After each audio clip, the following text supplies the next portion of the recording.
become champions of 67. And the heat of Westburn, the basket and the thousands, they see the boys become champions.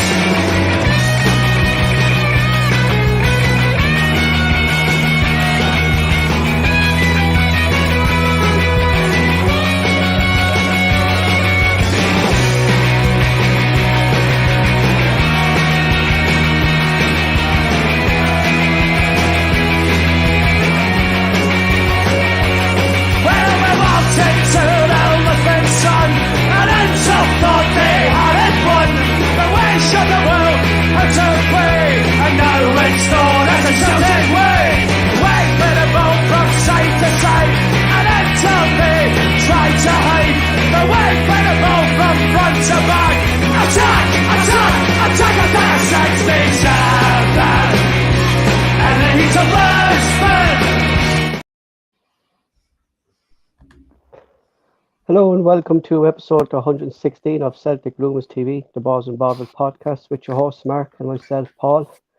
You can check out all the links to the podcast in the description below, including our forum page, the podcast, www.celticrumours.co.uk, where we all Celtic discuss all things Celtic. On tonight's show, we will look back on yesterday's 5th round Scottish Cup tie against St Mirren, Celtic's interim financial report, and a look ahead to Saturday the 18th home game against Aberdeen. And as always, if you guys in the live chat want anything discussed, please let us know. If you wish to join us, please let Mark know and he'll send you a link through the live chat. Firstly, though, I'll hand off to Mark for a few shout-outs. Right, thanks very much, Paul. A few shout-outs to some of the guys on the forum. Tim Alloy, he's going into the hospital for an eye operation and then an operation in his heart early in the next couple of weeks, Paul.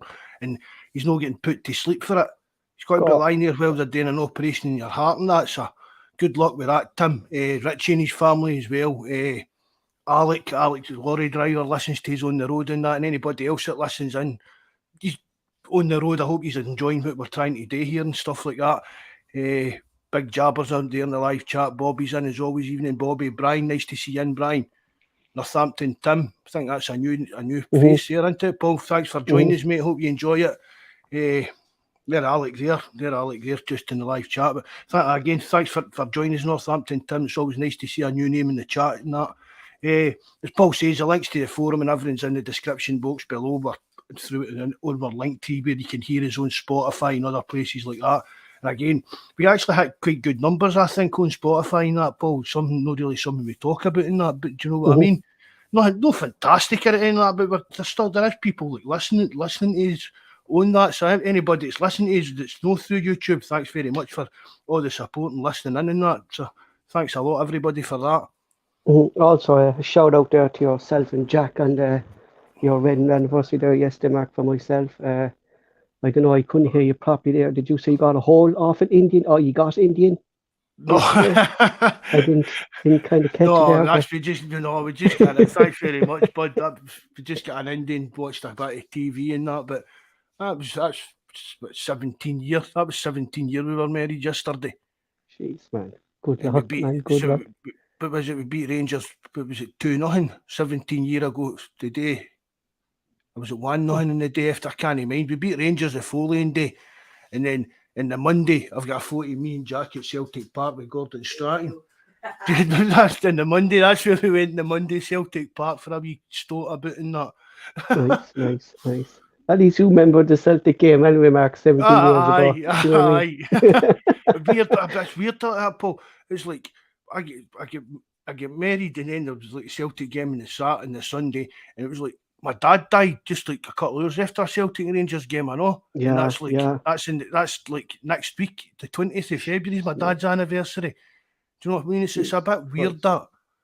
And they won that as well, do you know what I mean? But it doesn't really make up for my dad dying, but it's still weird that how things in my life have tied in with these kind of games. Yeah, exactly. So Celtic 5, St Mirren 1 was the final score yesterday. Goals for Maeda in the 16th minute, Hayate 76th and 95th minute. Og on the 80 minutes and Matt O'Reilly on the 90 minutes. Celtic bench again stepping up in the Celtic half to a sure edge of victory. The stats for the game: shots Celtic 16 to St Mirren 7, on target 8 to their 2, possessions 75 to their 25, passes 718 to their 24.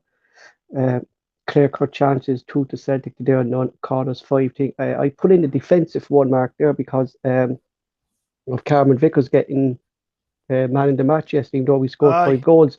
Vickers, so block shots, so Celtic 2 to their 3, tackles 1 was 10 to their 13, aerial duels 20 to their 19, 15 of them were Cameron Vickers.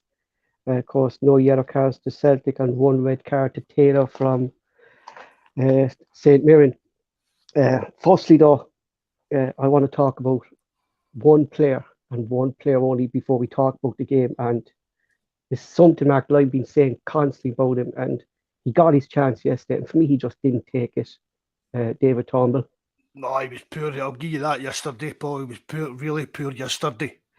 It's like the game was so fast yesterday, Mark, right? Between St Mirren and things. Like, fair juice to St Mirren, they attacked Celtic, they think. But any time there's a fast game, he's anonymous. Is it down to his pace, or is he not able to get into that game, or that type of game, or what?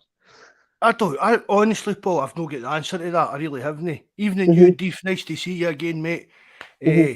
But I'll give you that. I can't argue with your like, I'm not trying to have another haste at David Turnbull again, Mark. You're quite entitled after that yesterday, Paul. We've seen like Aaron Moy taking his chance when he got it. Do you know what I mean? And Aaron Moy's 34 years of age. David Turnbull is only in his 20s.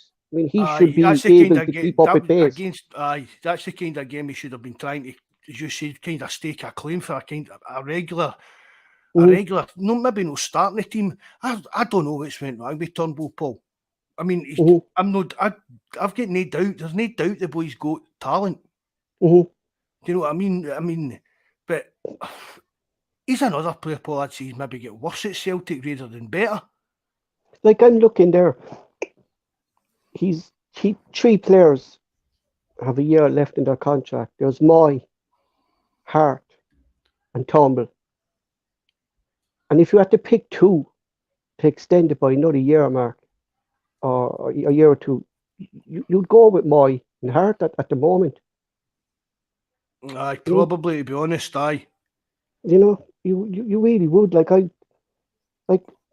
just don't get him. Like, you know what I mean? Like, is he better off more as an impact player?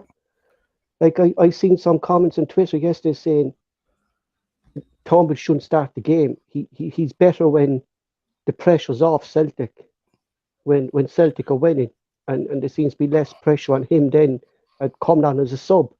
But when he starts, he just never, at the moment anyway, Mark, he just never steps up. No. If I didn't see that starting lineup yesterday, Mark, I wouldn't have thought Turnbull was playing, because I didn't hear his name.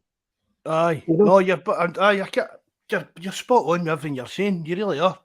Maybe it's time to move on. And I mean, Celtic don't need players that are only going to come on impact subs and stuff like that. Do you know what I mean? That's like, it's no Angie's way he gets really, goals, like, but the way Angie's players, Mark, like, that's not part of the game. Do you know what I mean?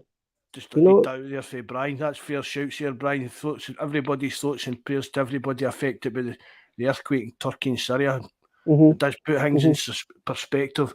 Just shows you how good these rescue guys are. I mean, I heard in the news earlier on that they just pulled another family out or something like that during the night, I think it was. Yeah, a lot of babies as well, Mark, yeah. But they're still finding people alive, aren't they? So, I mean, that's a good... you couldn't imagine being in that situation, but it's good that they're still finding people alive after that kind of thing.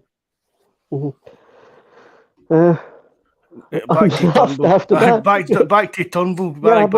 I just, like, the last couple of games he's came on as a sub, he's got these like wonderful goals, Mark, but there's more to Celtic players than that. I mean, you have to be able to pick a pass or run with the ball, or do you know what I mean? Like you see what Hayashi does. You Do you know what I mean? can't just do that. Hayashi's in the game. Do you know what I You're mean? not going to just. You're Yeah. not going to get in the Celtic team if you're just going to. But that mind like Chris Commons and that, just for the last couple of 18 months, 2 years when he was there, it was just every time he get the ball, he was just shooting. Mm-hmm. You know what I mean? There's no place for that in Angie's team kind of thing. She's looking for somebody that's get better again. Decision making, isn't it? She's decision making. Yeah, I really don't know, Mark. I'm like, if you think back to the start of last season before he got his injury, like I know we didn't have the likes of Hayashi and stuff like that, but Turnbull was one of the star players. Do you know? And other than that, like the players coming in around him, Mark, like you said, he hasn't kicked on. No, he's not progressed. He's definitely not progressed any. And as I said, I'd even say he's regressed a bit, Paul. Mm-hmm, mm-hmm. You know, like I'm in two minds, Mark. Like he's so young. Do we keep him on and hope like that? But for me, I don't think he's going to get any faster, Mark. Do you know what I mean? I don't think he's that type of player. You know, and I think Turnbull would suit Celtic under Neil Lennon rather than suit Celtic under Ange. Aye. You know? I mean, he must have something. Because West Ham been tracking him if he was at Motherwell. Yeah. And I'm sure if he was available, there'd be a few other English teams probably. But I mean, it's not going to be if we sell him, Paul, it's not going to be any great money into it. No, really. Let's be honest. Mm-hmm. Mm-hmm. I mean, what would you expect to get for Turnbull seriously in the transfer market? Even if somebody like West Ham came in for him. I say at the moment, Mark, I say we'd be lucky to get 2 million for him.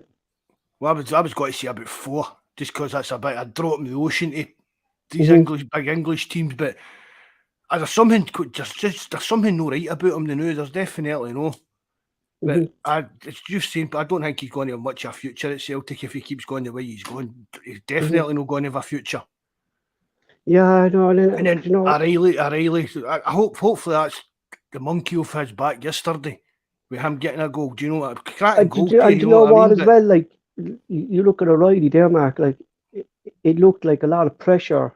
You could see it in him, couldn't you? You could see the kind of relief in him when he scored. So hopefully that's that off his back and he can find a bit better form in that, because you know I like him. Do you know what I mean? I want to see him doing because well. What I've kind of noticed there yesterday, Mark, about Moy, is Moy able to play so many games? Because he looked dead in his feet there yesterday till the substitutions were made. Moy was brilliant yesterday, and I give him that, but he did look tired towards the substitutions. I mean, he looked legged or something like that. Like, so it's good that O'Reilly got that goal, as you said, Denmark. Hopefully that kind of takes a bit of pressure off him and he kicks on from that. But I just want to talk about. See, maybe just there what Brian's saying there. Is it getting back to that problem with his knee with Turnbull? Evening, bestie. Nice to see you, bud. Could this be what we talked about before in the podcast, Mark? This thing with more mentally than physically with Turnbull. Do you know what I mean? Yeah, it might be that because of that big long layoff he had. He's maybe you don't want to say no gain 100%, but it's as you say, psychologically, as he kind of holding himself, as he's got like an inner fear going that wee extra kind of putting himself out there, that extra mile for the cause kind of thing. Mm-hmm. Yeah, but I mean, see if he got, I mean, let's face it, he'd been a great loss. Well, I mean, even if he Celtic Turnbull didn't even actually replace him in the squad, Paul, would you notice? I've been saying that for fucking months. In the podcast, man. No, but do you know what I mean? But just with the amount of midfielders that we've actually got in the book, do you know what I mean? Mm-hmm. And he's just again holding he's taking a position in a squad that somebody else could take like better opportunities. Saying like no excuses.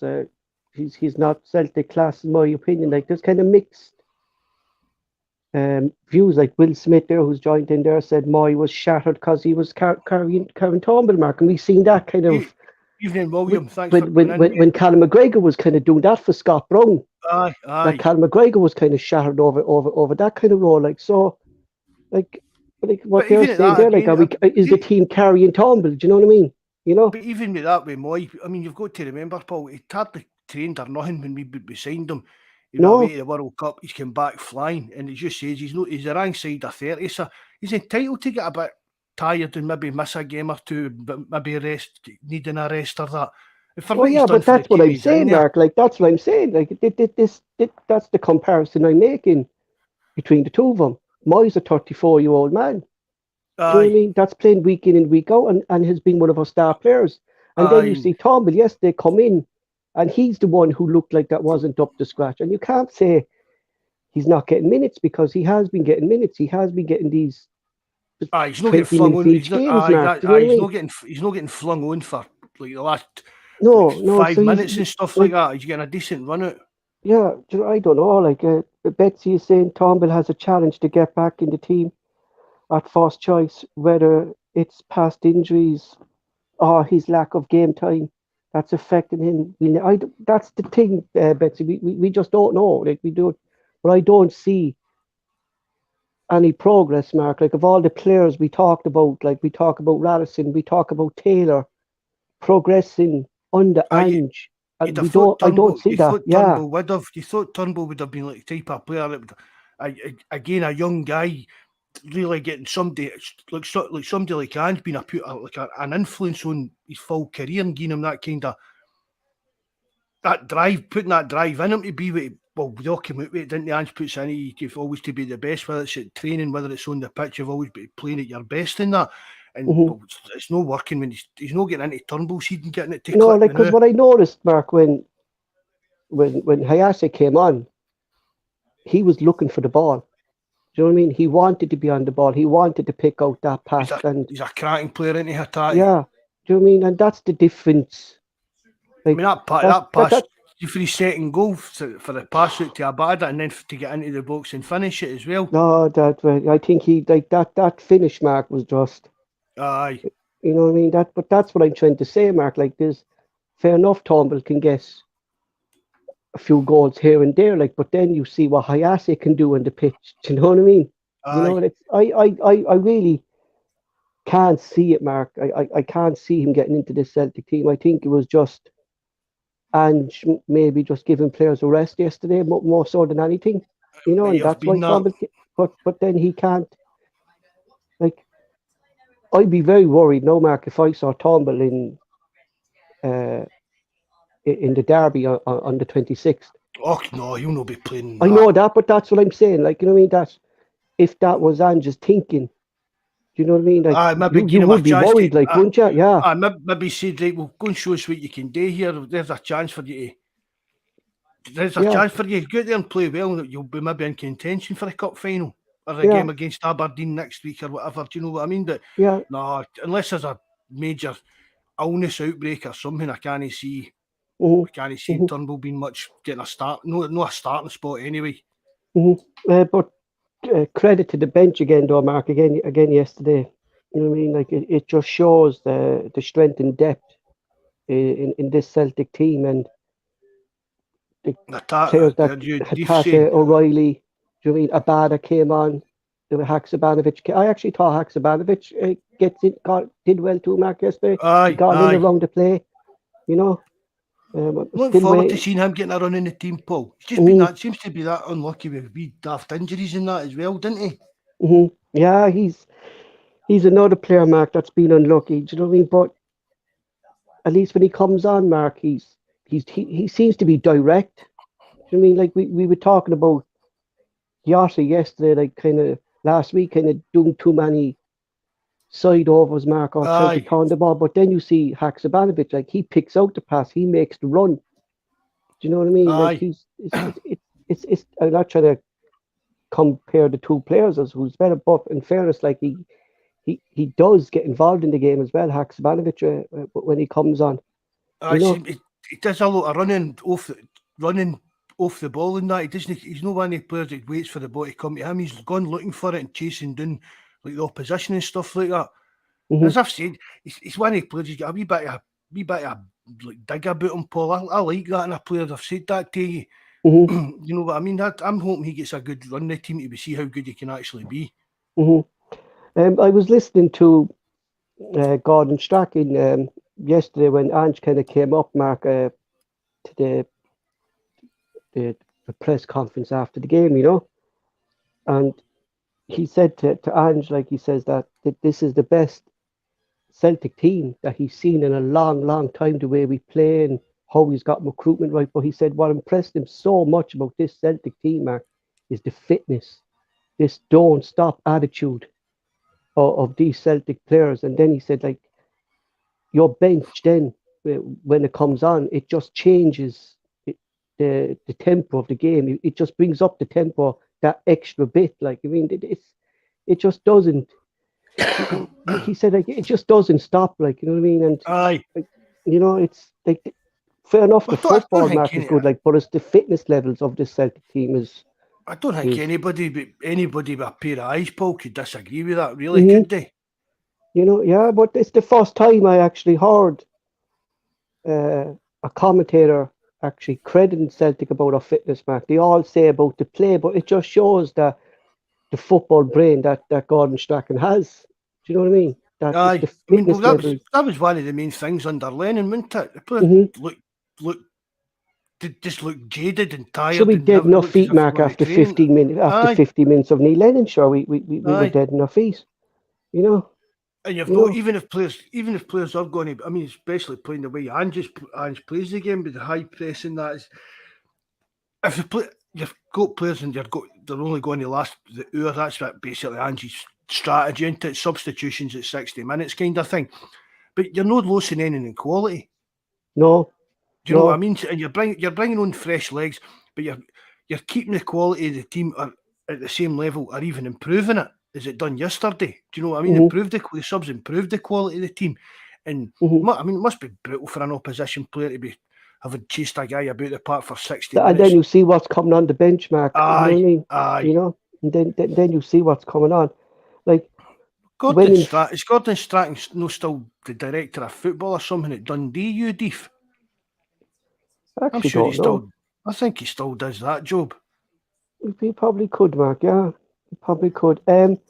Is VAR compulsory in the top flight football? I don't think it is compulsory, is it? No.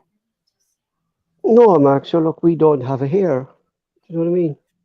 VAR? No, don't have VAR. No, we don't. You're talking about Ireland, didn't you? Yeah. I'm forgetting you earlier. Hello. No, it can be. I don't No, know, Mark. I say there's a lot of leagues still, Mark, that don't have VAR. I can't see a lot of the European leagues, the weird ones, having the money to implement it unless they've been doing the cheap road that we've been doing. Exactly. I totally agree with that. We should just get rid of it. It's just not working out at all. Just get rid of it altogether, I think. It seems to be no benefit to really, Mark, at the moment. So there's not, It's just causing more controversy. Like, I mean, that yesterday again, Paul, the ref just standing there waiting and VAR to ask him to come and look at something. Yeah, and then they were taking about 5 to 7 minutes, Mark, to check that. Like, I mean, that's the pet hate of mine about it right away, the length of time. If there's a VAR call, the ref should be out at the screen within, like that.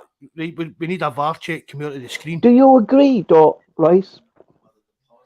Former Celtic player, and like he's a fan favourite, Mark.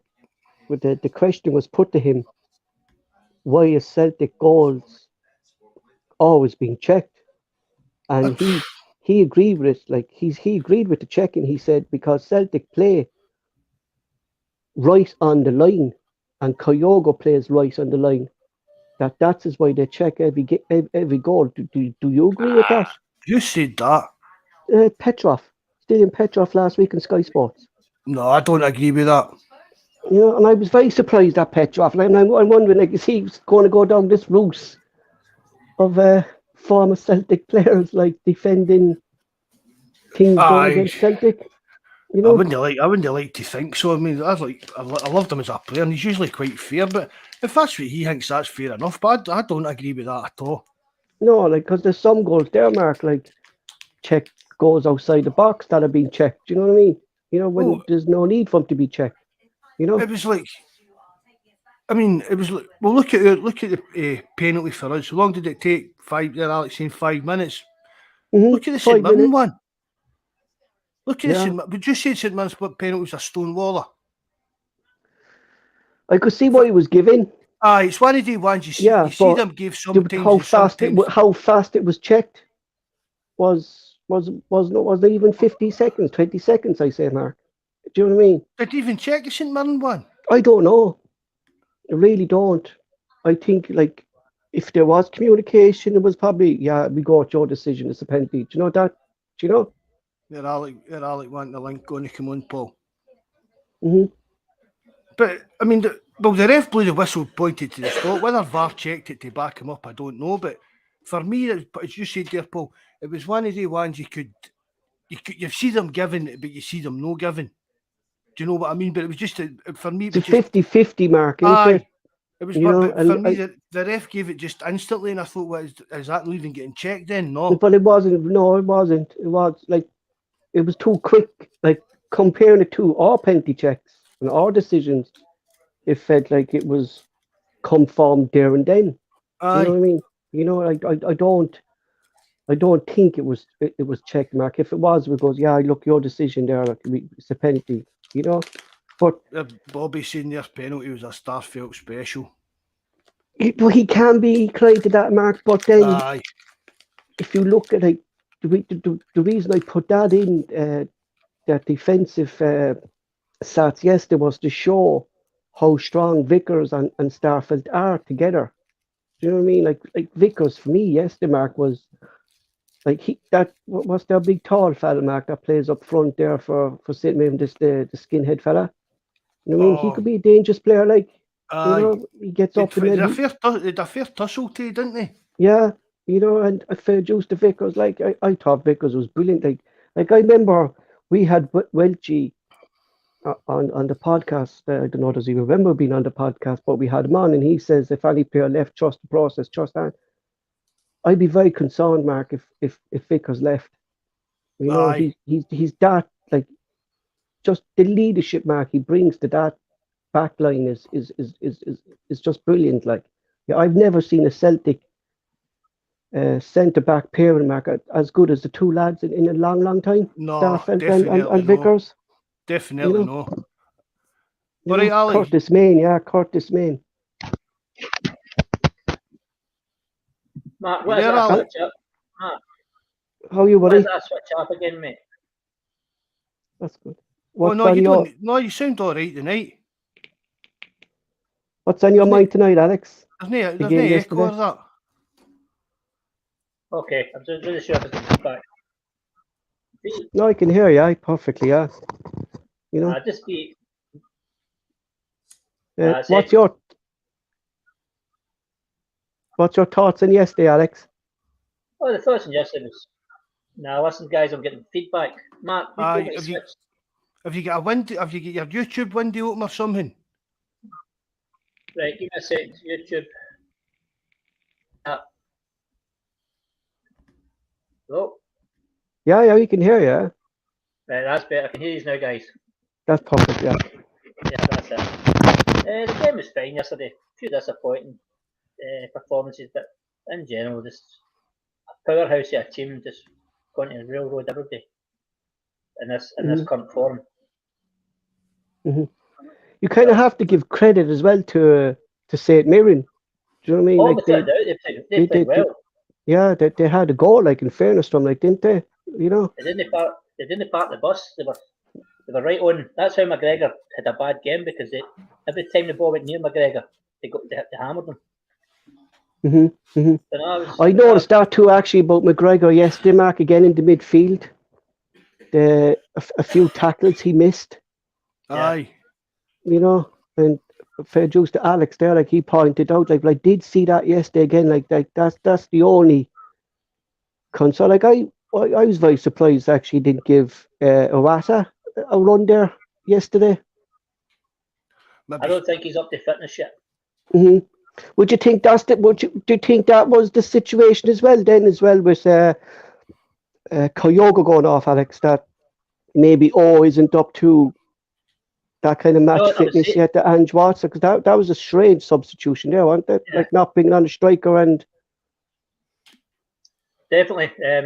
Obviously, Owen's been told he'll get 60 minutes today, but that was as much as I think he's up to speed at. But listen, Mhm.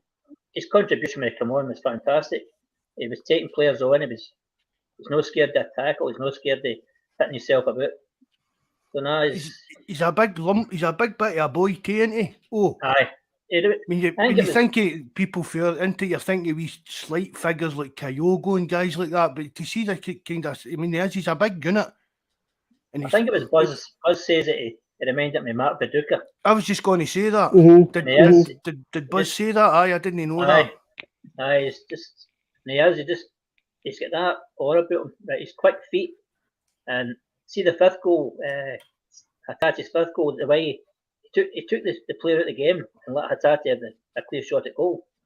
He just turned the player yeah, just with a movement of his body. No, he'll be okay in a couple of months, especially see when the park becomes a lot better surface to play on. That's when you've got to see this team at its best. That's why Nice. last season they were beating teams 7-0 at the end of the season. It did. The Oh. park started breaking up again yesterday, didn't it? Yeah, but they've done a fantastic job in the last 3 weeks to get it. Oh, aye. yeah, Did it did. It actually actually looked last much week. better actually there yesterday, didn't it? And I know it started kind of getting a bit rough again at the end, like, but it did. It actually looked better.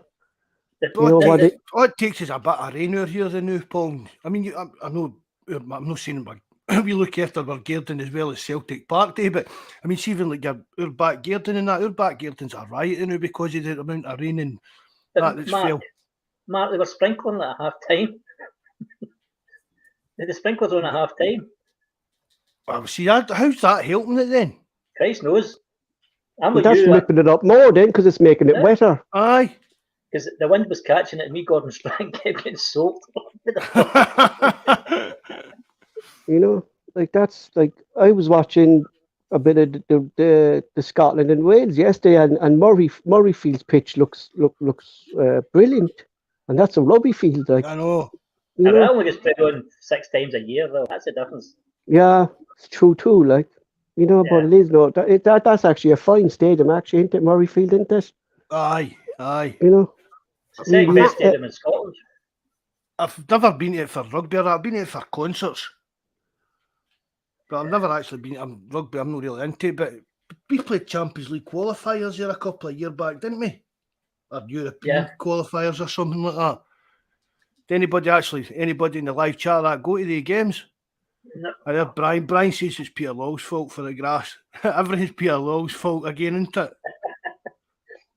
Well, in the way Mark, it is his fucking fault, is it? Because That's he why fucking- Peter Law he He was says, said, right? he said the check-offs. Aye, Brian, fair dues. It probably is Peter Law's fault this time.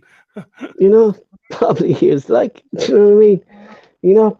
Brendan Rodgers, like, on his recommendations, like, and bringing this up to the next level, and I've never saw a pitch look so bad, like, No for the money we spent on it, definitely no. But see, to be fair, I think during COVID there was a lot of neglect in all parks. The Celtic used the infrared heaters to make it grow, and they wouldn't have been using them during COVID. I'm not making that as an excuse. I think it is a reason why the park's in such a state. Plus the heavy rain, December, January. So hopefully become the springtime it'll pick up. But I think they will address it in the summer. It needs drainage. It needs better drainage. I think it need does it maybe needy? I don't know. Can we take it up, Mark? Really, because some of it's artificial as well, isn't it? Do you know what I mean? It's like a hybrid. It's like grass and fabric moulded together. The grass grows into the fabric and stuff like that, isn't it? Yeah. So it's not kind of fully grass at all. Like, you know what I mean? I don't know really. Alex, can I get your thoughts, like, from a different perspective? Like people are constantly hearing me on about it, but what's your thoughts on Turnbull and stuff like that? Last night I was glad to see him getting a start because the boy did. See, last year we were struggling in that position last year, and Turnbull played his skin. and he dragged us through a difficult time. But this season, I just don't know what's happened to the boy. And last night, I think, was Ange saying, right, I'm giving you last chance to win, I think. Shows what you can do. And if that's what he can do, I'm with Mark. I could sell him and I wouldn't miss him. Mm-hmm. I think let's not. I mean, we've got to remember as well, baby. I mean, he was one of the best young players in Scotland. And that's what I'm saying. Yeah. Like I'm very surprised. Like that's what's kind of getting me, Mark. Like I'm very, very surprised that it's like, you know what I mean. That's how he's not kicked on. Like, you know, I know injuries and stuff like that. Like, but do you know what I mean? I would think, Mark, now where Celtic are with us sports science thing up to scratch, this brand new gym that we built there when we spoke about this hydro gym and stuff like that, Mark. Like the facilities are there now for players, do you know? Nutrition and stuff like that. Yeah. There's no excuses for a player at Celtic nowadays not to be at the top of everything, Paul, because as you said, they've got everything there laid on a plate for them now. Mm-hmm. It's all running well, too. It might be a confidence thing because Ange wouldn't have played him if he didn't think he was up to it. So he's saying to him, when you go, son, let's see what we can do. And it's just, I think his confidence might be low. He's scared of the pass. He's scared of making a rank pass, and he's thinking too much, and he get caught in possession umpteen times last night. And a better team could have punished us because of that. Mm-hmm. We can't play in possession in that part of the park. Yeah. Just can't agree with it. Like, you know, I really don't. You know, I really don't. I've been saying it for months, Mark, about him. Like, you know, I give him credit when he does good. Like, but then it's the same thing that like we've spoke about. It's consistency with him, and he just doesn't give it for me. You know. No, definitely. I can't even really mind him. I can't even mind him being consistent, Paul. Apart from Motherwell, really. Mm-hmm. That's a question. You've got Hatate or you've got Turnbull. Take your pick. Who are you going to play? It's a no-brainer. 10 out of 10, isn't it? Well, like you spoke about Hayase there when you came, Alex. There, like, and at least he wants the ball. He wants to be on the ball. He's not afraid to make that pass. Do you get me? If it doesn't go, he has the speed. Then, if he makes a wrong pass, Hayase has the speed to run and get the ball back. Turnbull doesn't have that. Yeah. You know, one of the other things mentioned earlier, Moy was knackered last night because he covered Turnbull all the time. He basically carried him through the game, and every mistake he was making, Moy was covering for him, and that's why Moy went off absolutely exhausted. You seen him at one. Yeah, he was dead in his feet, wasn't he, Moy? Yeah, he was over at the corner flag, and he stopped running, and he just looked as if to say, "I can't do that anymore." This isn't my position. So, I think Turnbull's probably had his last chance. Has there been any word in Kyogo's shoulder today, No, Paul? not Jess, no. Was that the same shoulder that he was out with last year? Yeah. See, that's not a good sign, isn't it? No. Did you notice, though, Mark, when he came back into the dugout, somebody, I can't remember who it was, asked him if he's okay, and he shook his head and he put his thumb up. So right. I don't think it's quite as bad as the last time. But Ange did mention it is the same. It's a reoccurrence of that problem. But he says that he's a quick healer, so I don't think he'll be out for too. He'll be back. He'll definitely be back for the cup final. That's a certainty.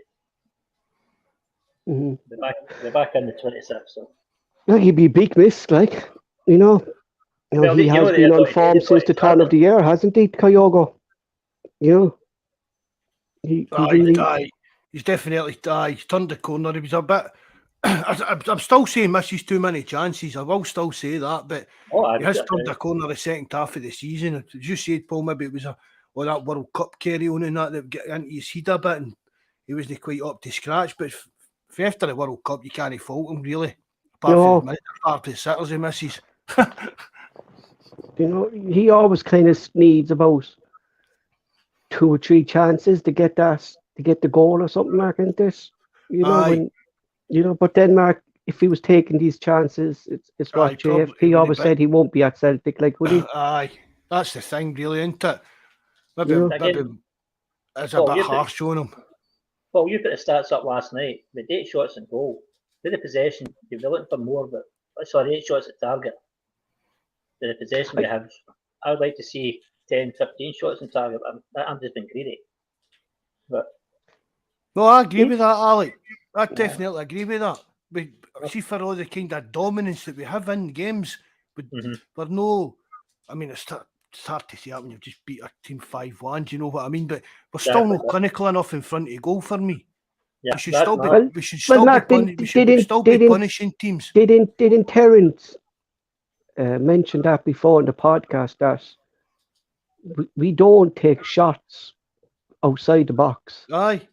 You know, and you've seen it there yesterday when we did. Like, I know like they were a bit in the box, but they were kind of more out of the box than in the box. You've seen Hayashi and O'Reilly take those shots and they score. Aye. Do you know what I mean? Like, I don't know why we do it, because what you were saying there about making that space for Hayashi. So we have the players, Alex, to make that space for players to shoot, but we just don't do it often enough. You know. Well, you're looking at O'Reilly's a man for it when in his position. He should be taking the shots. Obviously, he's been out, and Turnbull, to his credit, took 2 or 3 the last few matches. But I would, when you've got a shot, take it. That's my opinion. Mm-hmm. Definitely. Ange is saying no one to walk it in, but we want clear cut chances rather than take a rash shot and lose possession. Do you think so? Maybe that's it. Do you think that's the thinking behind it? Like losing possession? Lose possession, Mark. I think, yeah, definitely. I say so, yeah. Ange would rather. I think his mentality is, if we're in charge of the ball, we can't score. And that's how, remember, he tore strips off of Welsh a few months back when he had put a pass back to Hart. Aye. Mental. And he did mention that in a interview weeks later, why he done it, or why he shouted it. He says, his possession's no good going back away, we want possession going forward. And that is his mantra. Possessions is key. And you can see that in the type of player he's got. They're all ball players now. They're all mainly good in possession. They can see a pass.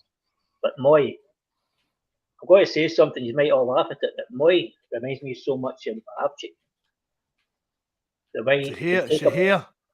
No, not. You know what, Moy? Do you know what Moy has? Who was saying it?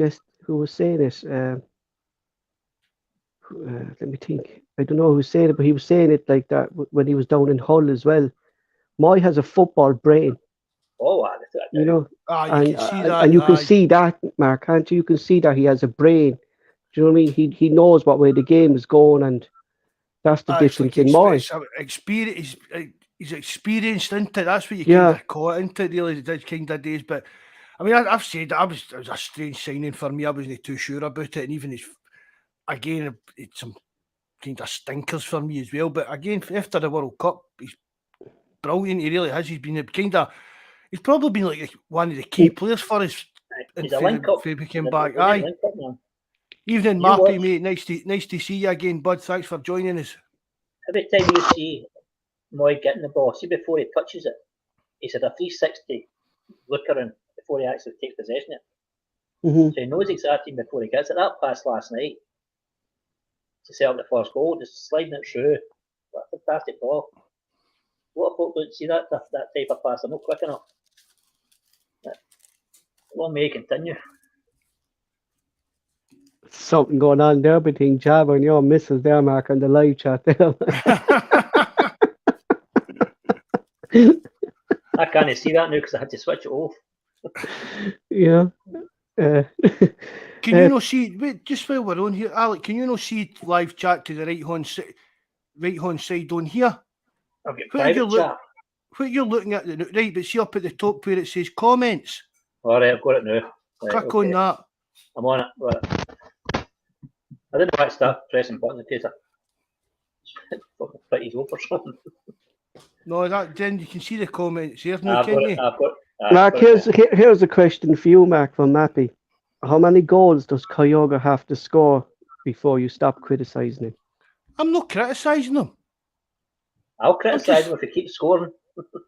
No, but all I'm saying is I'm happy with the goals he's scoring, but the chances that he's missed, he should have scored a lot more. I don't think anybody. How can anybody disagree with that? Some of the sitters that he's missed, and their sitters. I'm not talking about half chances that he should have scored. I'm talking about absolute sitters. How many has he He missed? scores the hard ones though. He scores some of the hardest goals you can imagine. And as you say, Mark, he misses simple tap-ins and that's. I mean, what's that? The new 20 or 21 goals for the season. 21, yeah. He should be at 30 by now. Easily, Kyogo should be at 30 goals now. I say, Mark, a lot of that too is down to that dip, wasn't it? That's Well, maybe that as well, Paul. I've got to think about that. But for me, the sitters in that he's missed, for me, Kyogo should be in 30 goals already this season. See, I still think it's a system, Mark. I think, the system doesn't make you miss. I know. Do you know what I mean, Ali? No, System but don't And make they you were miss. clear-cut chances, Mark. Aye, They were. If he was on, he should be 30 goals. See, like when B. Griffiths was playing, the ball get fired into that 6-yard box every time. Yeah, exactly. And he was picking them up. But Kyogo's not in that 6-yard box a lot of the time. He's outside it. He's doing work outside it.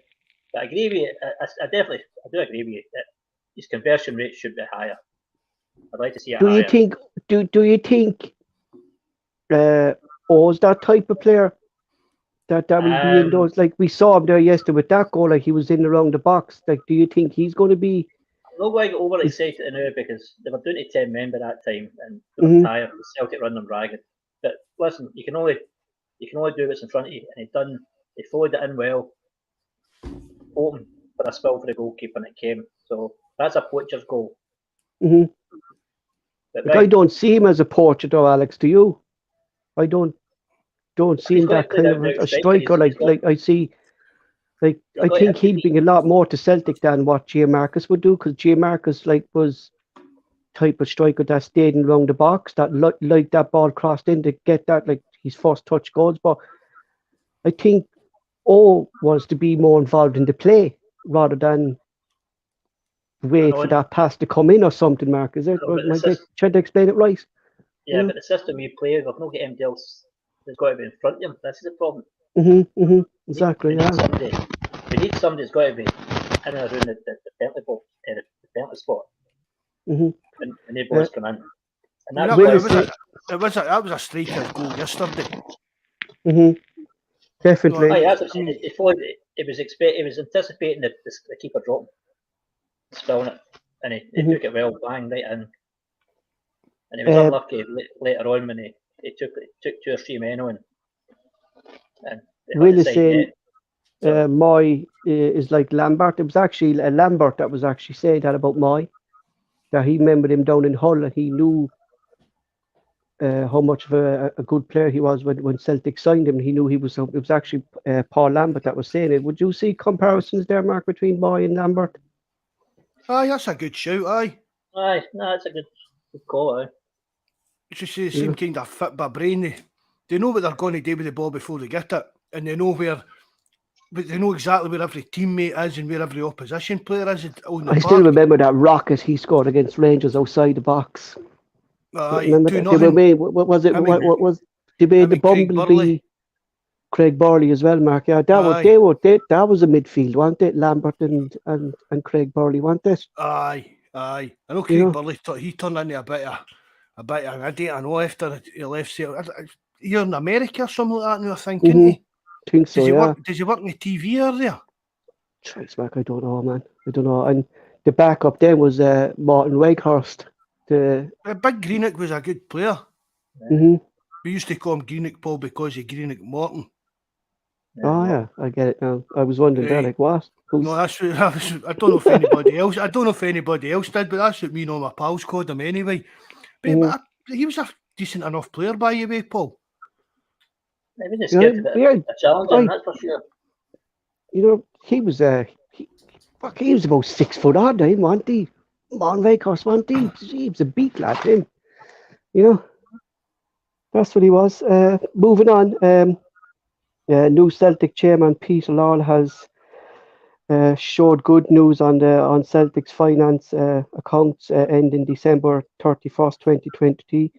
Showed that Celtic have £50 million in the bank. No need for the champions of Scotland and the biggest team in Scotland to sell shares and raise 1 million to see out the season, Mark, for Celtic. I don't know how that's going to affect this European thing for their European licence. Uh, For today, that's what is it they call it on the internet? Share confetti deals and that, isn't it? mhm, Yeah. But, mhm. yeah, I mean, just Celtic again, just proving. But do we need all that money in the bank? Do you know what I mean? I know obviously we've got the money going to drop between now and the end of the season because that's all season ticket money, European money, and that's included in these numbers, isn't it? So the second half it kind of it seeps away at all that. But I mean, for a club in Scotland to be posting these kind of numbers is It's frightening. it is, Alec. It's frightening the amount of money that's. And it just shows you how well is a club, apart from that wee glitch when we appointed Lennon in the showers in Hampden, how good we've run the. Give Peter Lawler's due. I always have, Paul, when it came to the making money side of things for us. He's done amazing for us. Well, Right, you look at it like. And it's just continued on now under Nicholson. John, COVID, Mark, we posted 30 million, and you would expect more losses rather than gains over that COVID season. But Celtic made 20 million after COVID, like we need to bring up to 50 million. Like so, like as you said, they're like credit to the board, like for the way they're dealing. It's like shows how a club is run properly, Mark, don't it? You know? Aye. I mean, we don't need handouts for shareholders and stuff like that. Do you know what I mean? If you need any money, we can go to a bank and get it. But we don't need any money.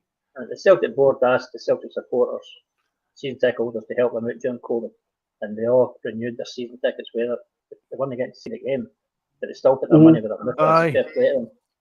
And that kept the %1,000,000 on that. But really, considering as well, we know guys, and even the virtual season ticket. I mean, the dodgy streams were getting better receptions than some of the actual official ones, from what I heard. Do you know what I mean? My mate was on the phone to me asking me what the score was because his was 2 minutes behind, and that was him through the Celtic TV. Yeah, sure. I had to come off the live chat yesterday, Mark, because I was watching on the Celtic TV and I was so far behind. Aye. And I'm normally good with my streams. Do you know what I mean? I'm normally up to date. Like, yeah, but like that's one thing actually. Celtic could do better, Alex, is Celtic TV. You know? Oh, well, I'll watch it, but I don't pay for it, and maybe that makes me a bad person, but I just. But you would pay for it, Alec, if you could. I used to pay. I had a subscription years ago for it, and then obviously it wasn't Celtic. It was the law, the SFA, the rules that says that you couldn't watch a game. It was a 3 o'clock kick-off for a Saturday, aye. And they took it off you, but they gave you audio. So I can listen to audio. Yeah, that's the same here. Yeah, that's the same here. Yeah, because of TV rights in the UK, and it was extended then to Ireland as well. Yeah. Oh, it's Sky usually dictating to everybody what they'll, but you'll get what you'll not get. That's it. Fuck you, Sky. I'll watch what I want to watch when I watch it. I'll pay them a bean for it. You know, like that's why I'd love to see them between the tubes. I'd love to see it. Sky. Aye, because that pub league would collapse down there. Oh, aye. Can you imagine if something drastic like that did happen? But how bad things could end up doing in England if would some other big TV channel step in and take it over? But I don't know. But even the uncertainty, do you know what I mean? Actual uncertainty, stuff like that. Oh, we would become popular again. What if Sky flung their way to hand this European Super League? And thought to themselves, here, we could make a series. Do you know what I mean? Because they don't show the Champions League, Mark. Do you know what I mean? Sky's like, they're just done anything for money. You know what I mean? The money they give that English league's disgusting, but they're making money off of doing that. It's a fair play to them for doing it. But Imagine that they just says, "Oh wait a minute, this European Super League might make us even more money than the Premier League." It wouldn't matter. I'll tell you the reason why. At the moment, Sky's got UEFA, the Champions League. They've got the Conference League. They've got another trophy that mob are in recently. So we've got 3 leagues going. You've got Sky Football, European Football now, a Monday night, a Wednesday night, a Thursday night. In between that, on a Friday, you've got the English Premier League. You've got Saturday, all the Premier stuff, Saturday, Sunday. 7 days a week, they've got football on the telly. They're not upset that just to have one league and dump the rest of it. Because you get sick to the back teeth to watching Man United playing Juventus every week or every second week. That's why. It's just, but that not just be like any league, but Alec. No, but that's. We get sick of playing each other 4 times a season, and that's why your money, the Sky's a pittance, basically. Again, it's Sky dictating, and they've got football, mostly top rate football, 7 days a week. They've gone into a European league. They would only have that, so they'd need to have that playing 5 or 6 days a week to get what they've got now. I can't see them sacrificing that. Well, let's see if Sky wanted it.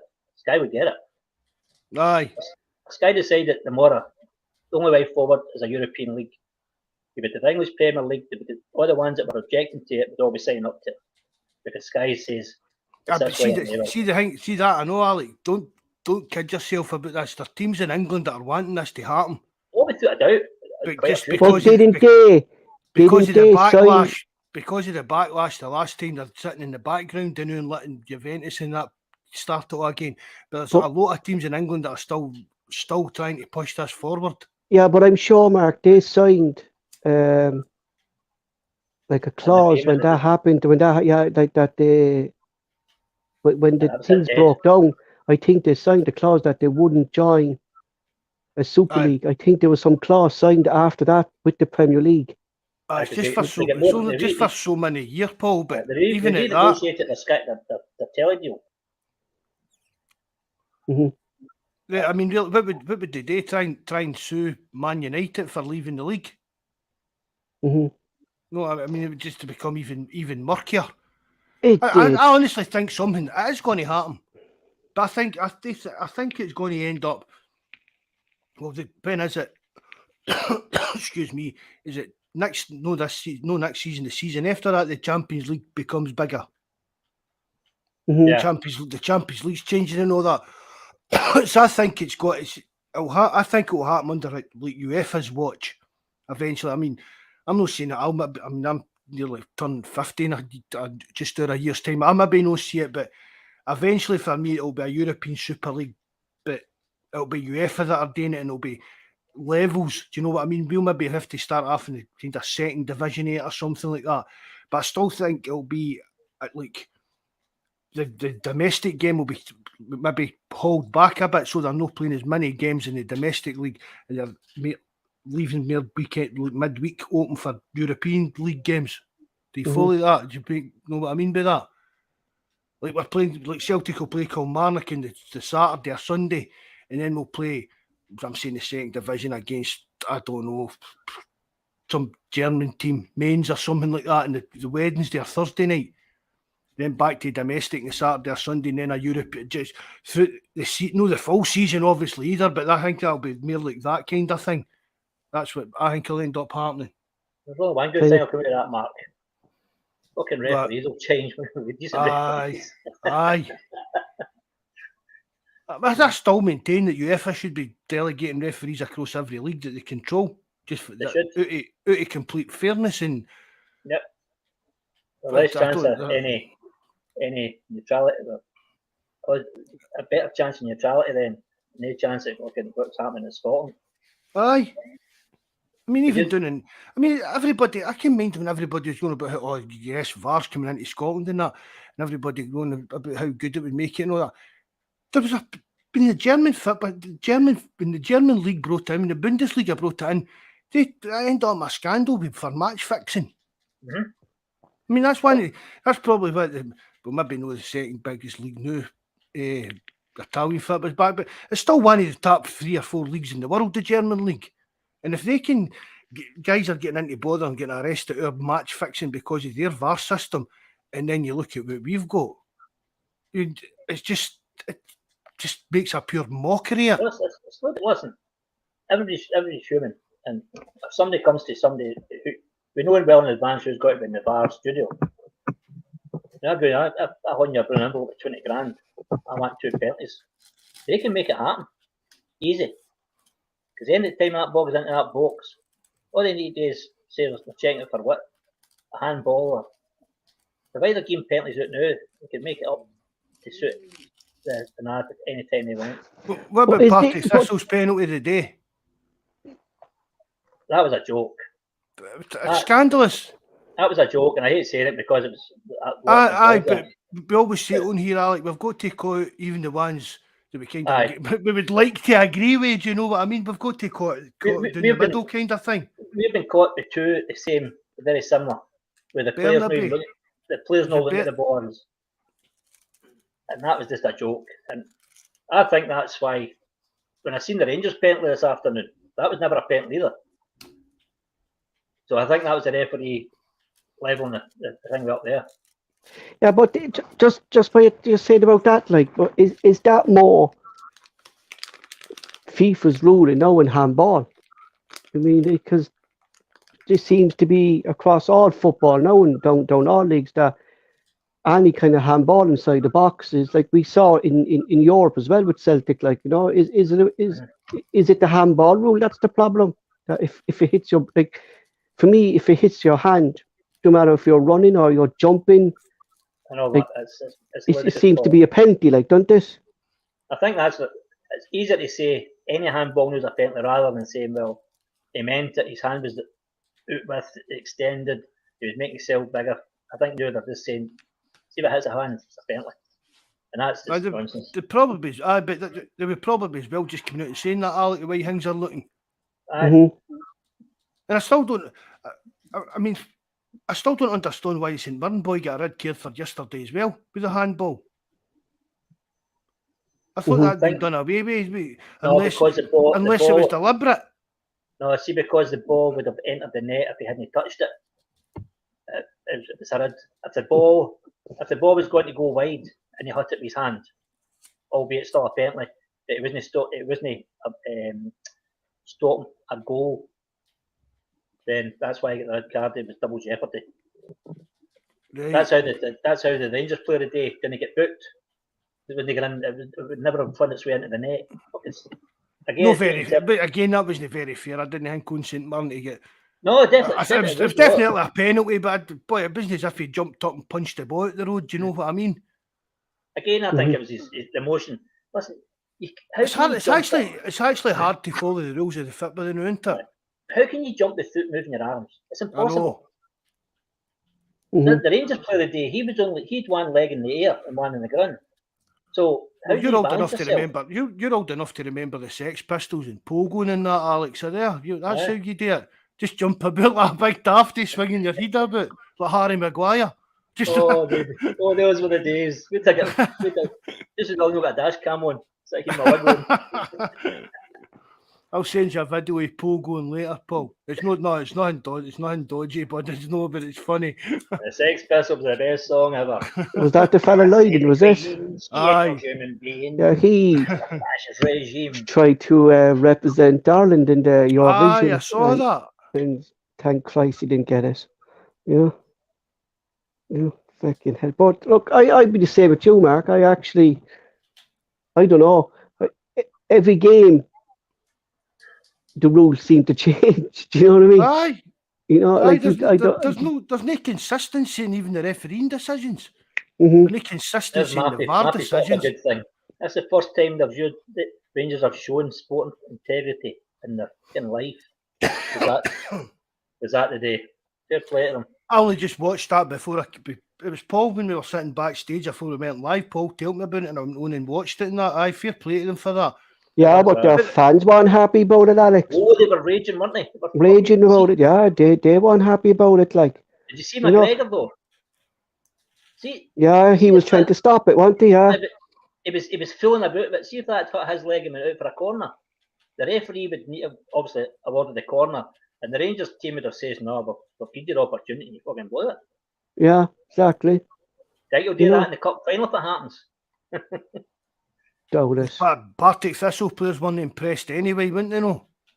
Quite rightly, so you could see the But intensity. did you- Can you still get done for ungentlemanly conduct, Alec? No, No, I No. don't think so. no, Is that I not a don't. thing anymore? No. No, Because 'cause that I would be the remember. kind of thing they used to get pulled up for, wouldn't it? Yeah, you did. Yeah, did that happen down in the Premier League as well before? Wasn't this? DiCanio That they done it. let- Mind DiCanio. It was DiCanio actually scored the in his own net. Leeds. Mhm. So he did. DiCanio scored in his own net after they got a penalty or something. It was never a penalty. DiCanio just Oh, ran up. aye. Did Robbie Fowler not do something like that as well? And it happened Robbie- recently with Leeds, didn't they? Under Bozzelli, he left and some team score against Leeds there during the Yeah. Premier League last season, I think, as well. Aye, that You rings know? a bell now you've said that too, Paul. Aye. Yeah, that happened as well. Like, but it's fair, like, do you know what I mean? Like that, I thought that was bad form by Put it this Kilmarnock. way, Aye. any of you guys like to win a game with a goal like that? I wouldn't. No. But don't do you know know. what? Do you know what I said to Mark? It just showed how desperate they were to beat Patrick Thistle, a League One team, Alex. Do you know what I mean? It's that they had to cheat.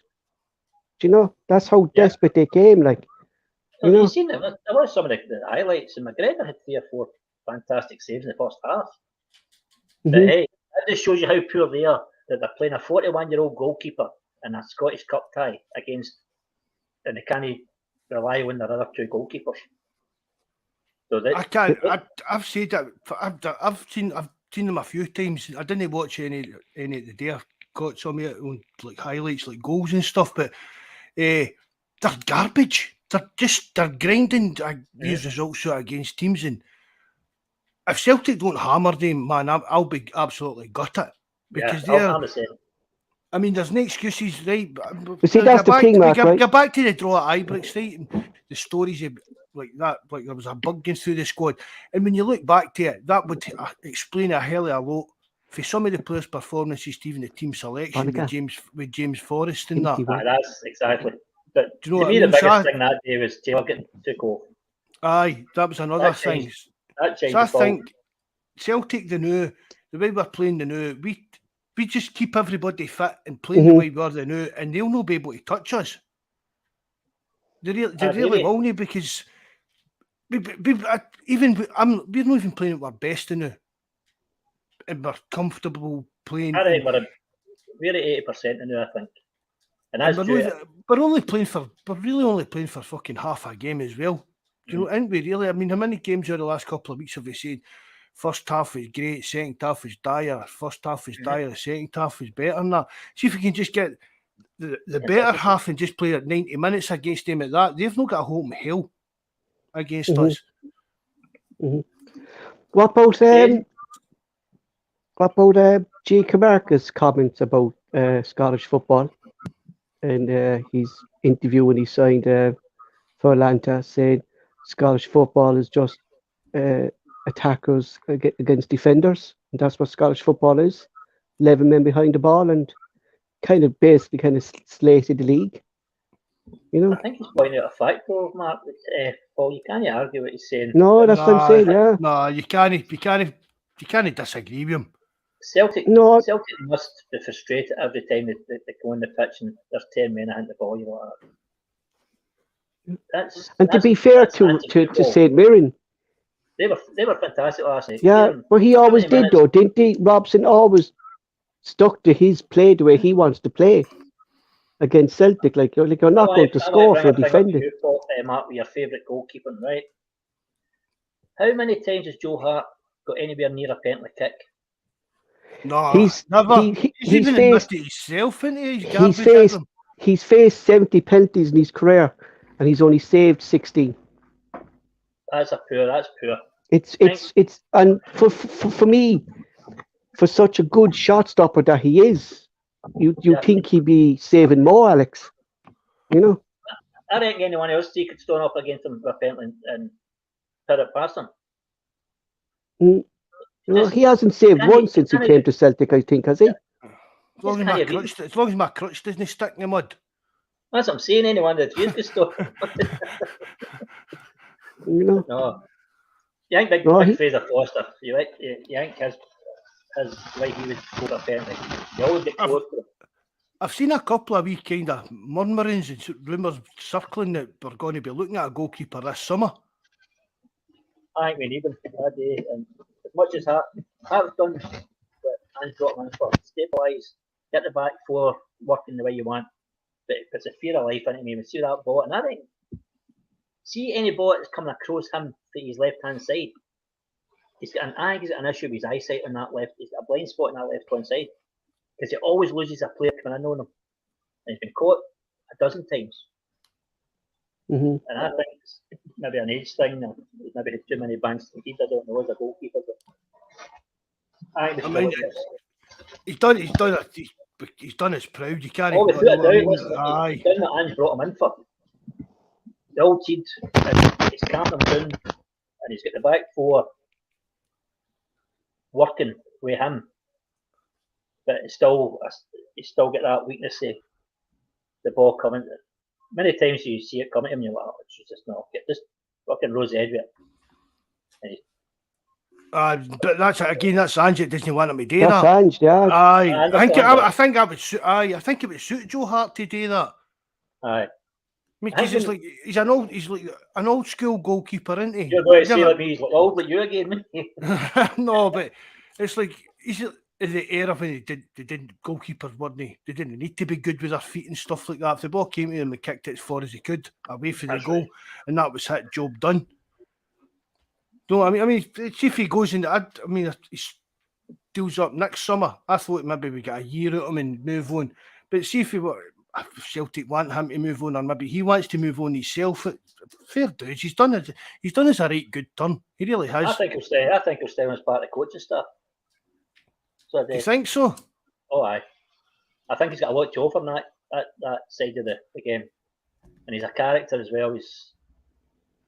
No, don't underestimate the Rangers. No way, Well, man. you could see the leadership in there yesterday. I know now something small, like, but he was showing how to do the celebration yesterday. Yeah. I mean, like that's leadership as well. Like I said, the poor man didn't know what was going on. Like, you know what I mean? You know, Kyogo was probably disgusting. That's my job. You know what I mean? It's fucking disgusting. See, before I came on, I heard he's talking about St Mirren's goal. Was it a penalty? Aye. The penalty. You says that they never checked it.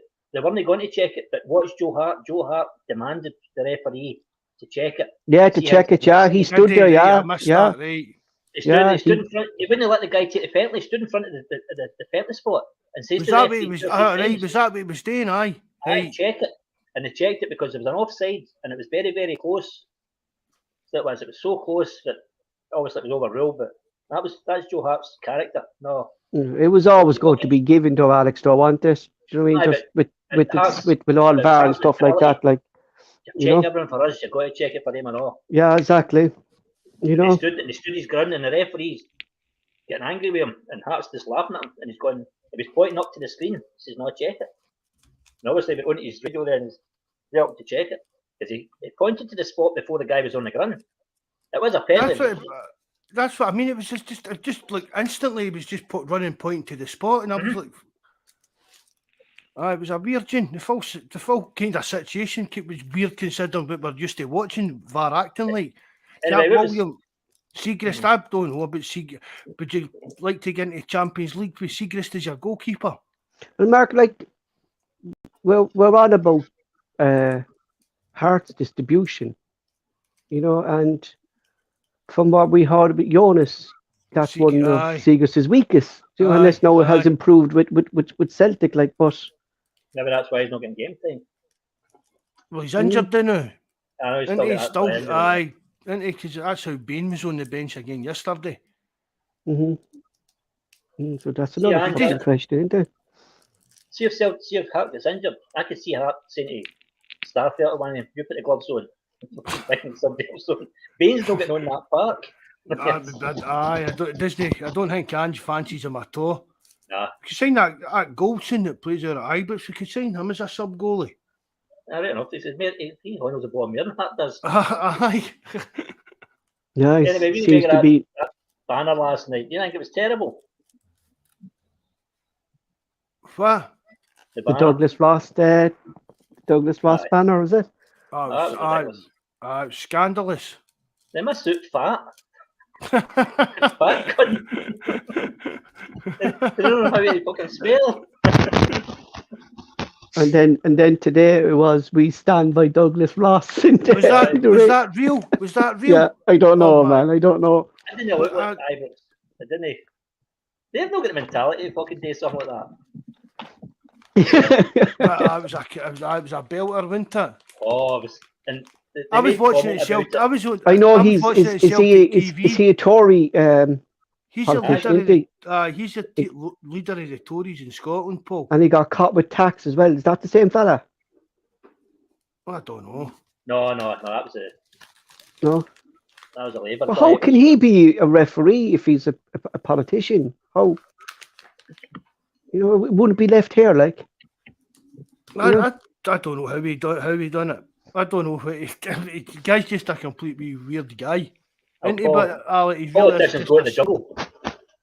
He's just a really strange wee guy altogether. It seems like like for someone like if they didn't follow Scottish football, like they'd probably think, what in the name of God is a politician? Do you know what I mean? Leader of a fucking politician. Do you know what I mean? It's like Keir Starmer running the line at old. Exactly, like Jeremy Corbyn. Corbyn run the line at Liverpool or something like that. But you wouldn't, Mark. Like you wouldn't see it nowhere else, man. Do you know what I mean? You feel like that's a bit crazy, isn't it? Like I saw a good one there today. I put it on the Discord. Some fella put it up about the referee decision today. It said, it says Lancashire referee statement. One of our members has gone rogue. We are looking into the situation as a matter of urgency, and we expect to resume normal service as soon as possible. Well, he's refereed his last home game anyway. That's for sure. Oh, definitely, right? Indeed, definitely. The dossier will be getting wrote the new, won't it? I'm surprised there's no a statement out already. But you know what, though? Do you know what? I think that's why, and I said it to you, Mark. I don't know, Alex, would you kind of agree with it? That's why Willie Collum is not giving decisions against Rangers at the moment, because he didn't get matches for months after Rangers sent that report about him. Buzz put up, went to no referee for a game he does for 18 months or something, wouldn't it? Yeah, and then all of a sudden, Mark, he gets matches by, and he's giving ridiculous decisions, like, you know what I mean? Clubs shouldn't, right? See if clubs want to complain about referees and that, do it. But they shouldn't be allowed to bully the officials into no giving referees games. Yeah, exactly. Look here, complain, but no, we pick your referees, no use kind of thing. And that's going back to again. I say it should be UEFA that's doing all that for us. Not for us, but across Europe, UEFA should be supplying referees. Again, I'll bring it down to how much cost to send 3 officials to standbys or in Europe. It's more about the cost. But I agree with you. Make them full time.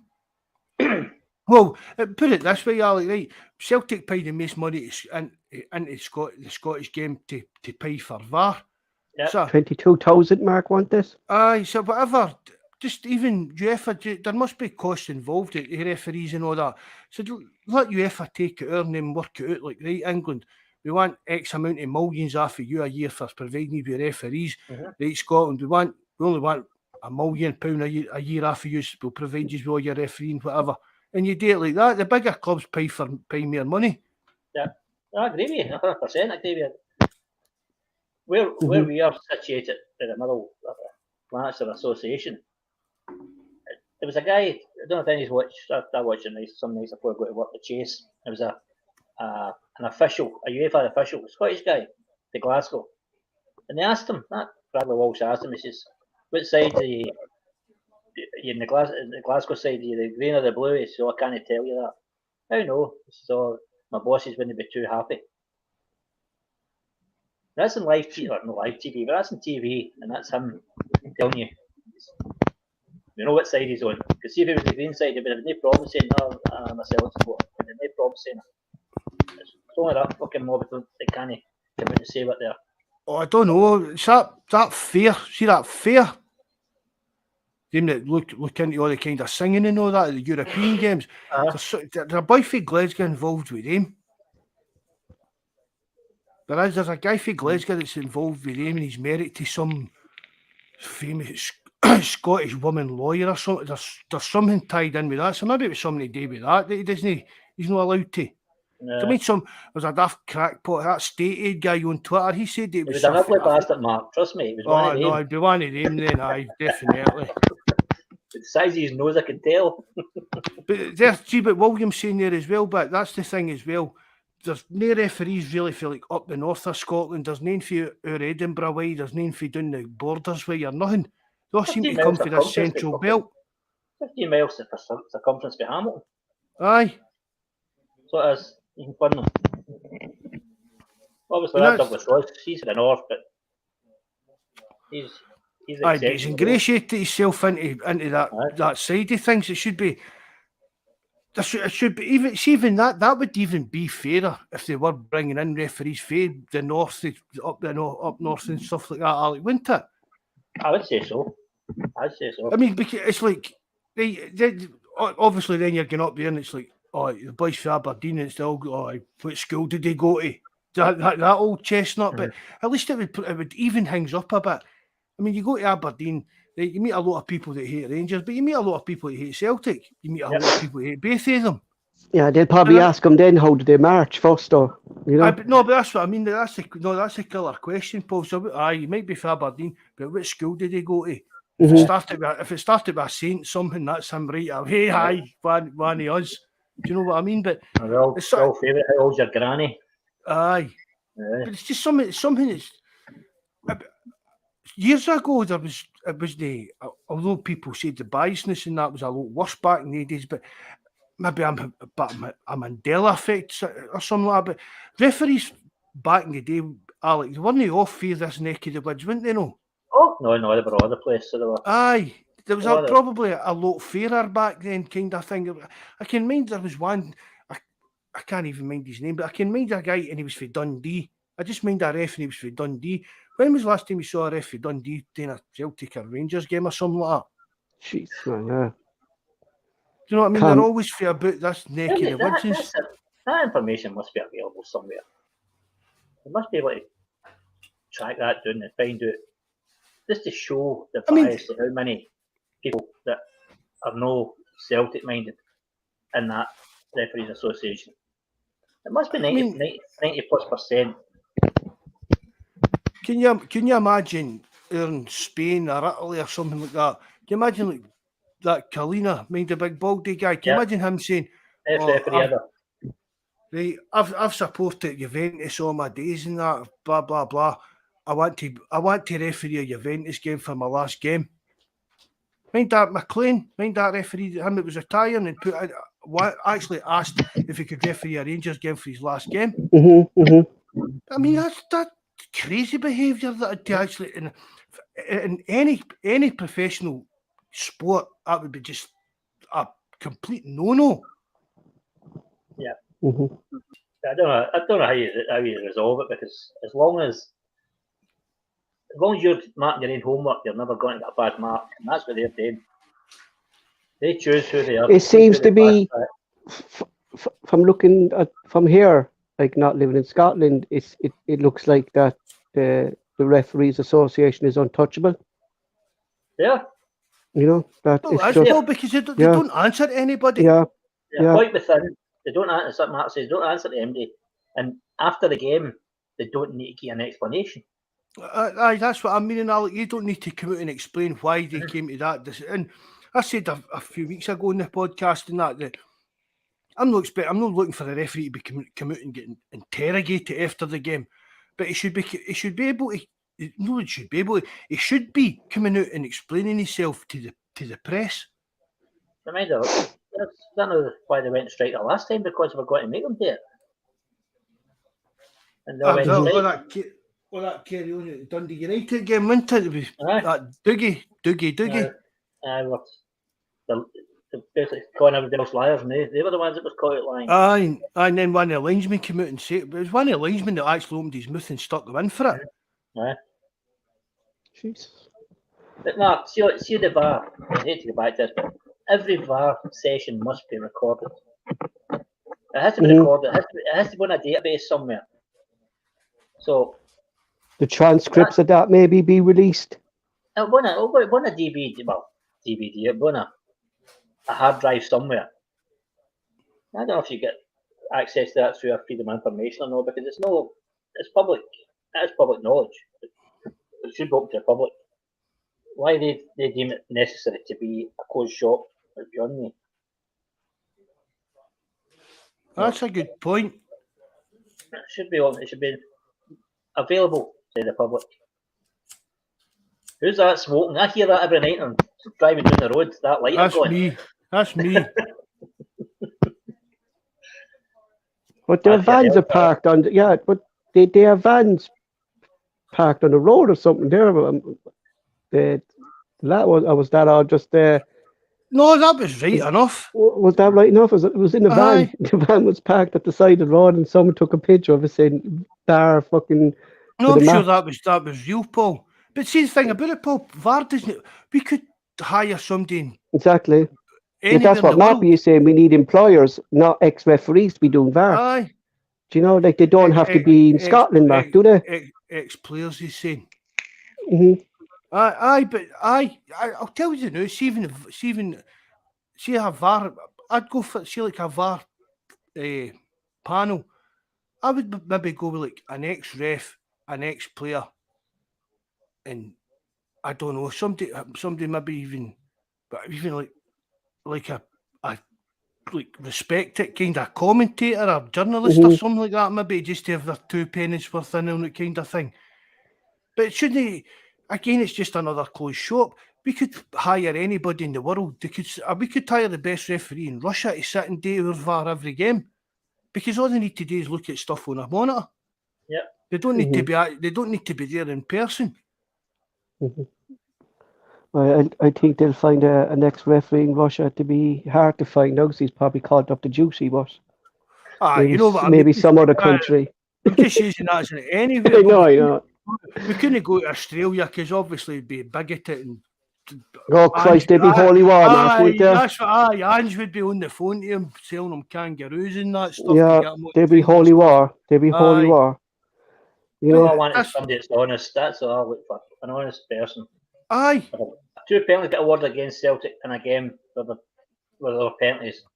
I'll not be happy about it, but we'll say there were penalties, so you can't moan. That's exactly how, Alec. It's just fairness. That's how even I brought up the Rangers one today. Yep, because you've got to, if you're going to sit and slag Kings off, you've got to be try and be a bit Can fair about it. Can you imagine the phone in next week? Oh, it's going to be about fucking the Pluck, how he was the fairness and the integrity that it was. Bill Pluck. He shouted to Tavernier and tell him let them score, and the two managers shook hands when they scored. That's all you want. You want a bit of fairness. I bet. Well, see if Bill's done that. I bet he's been right through that Tillman in the dressing room because he done that.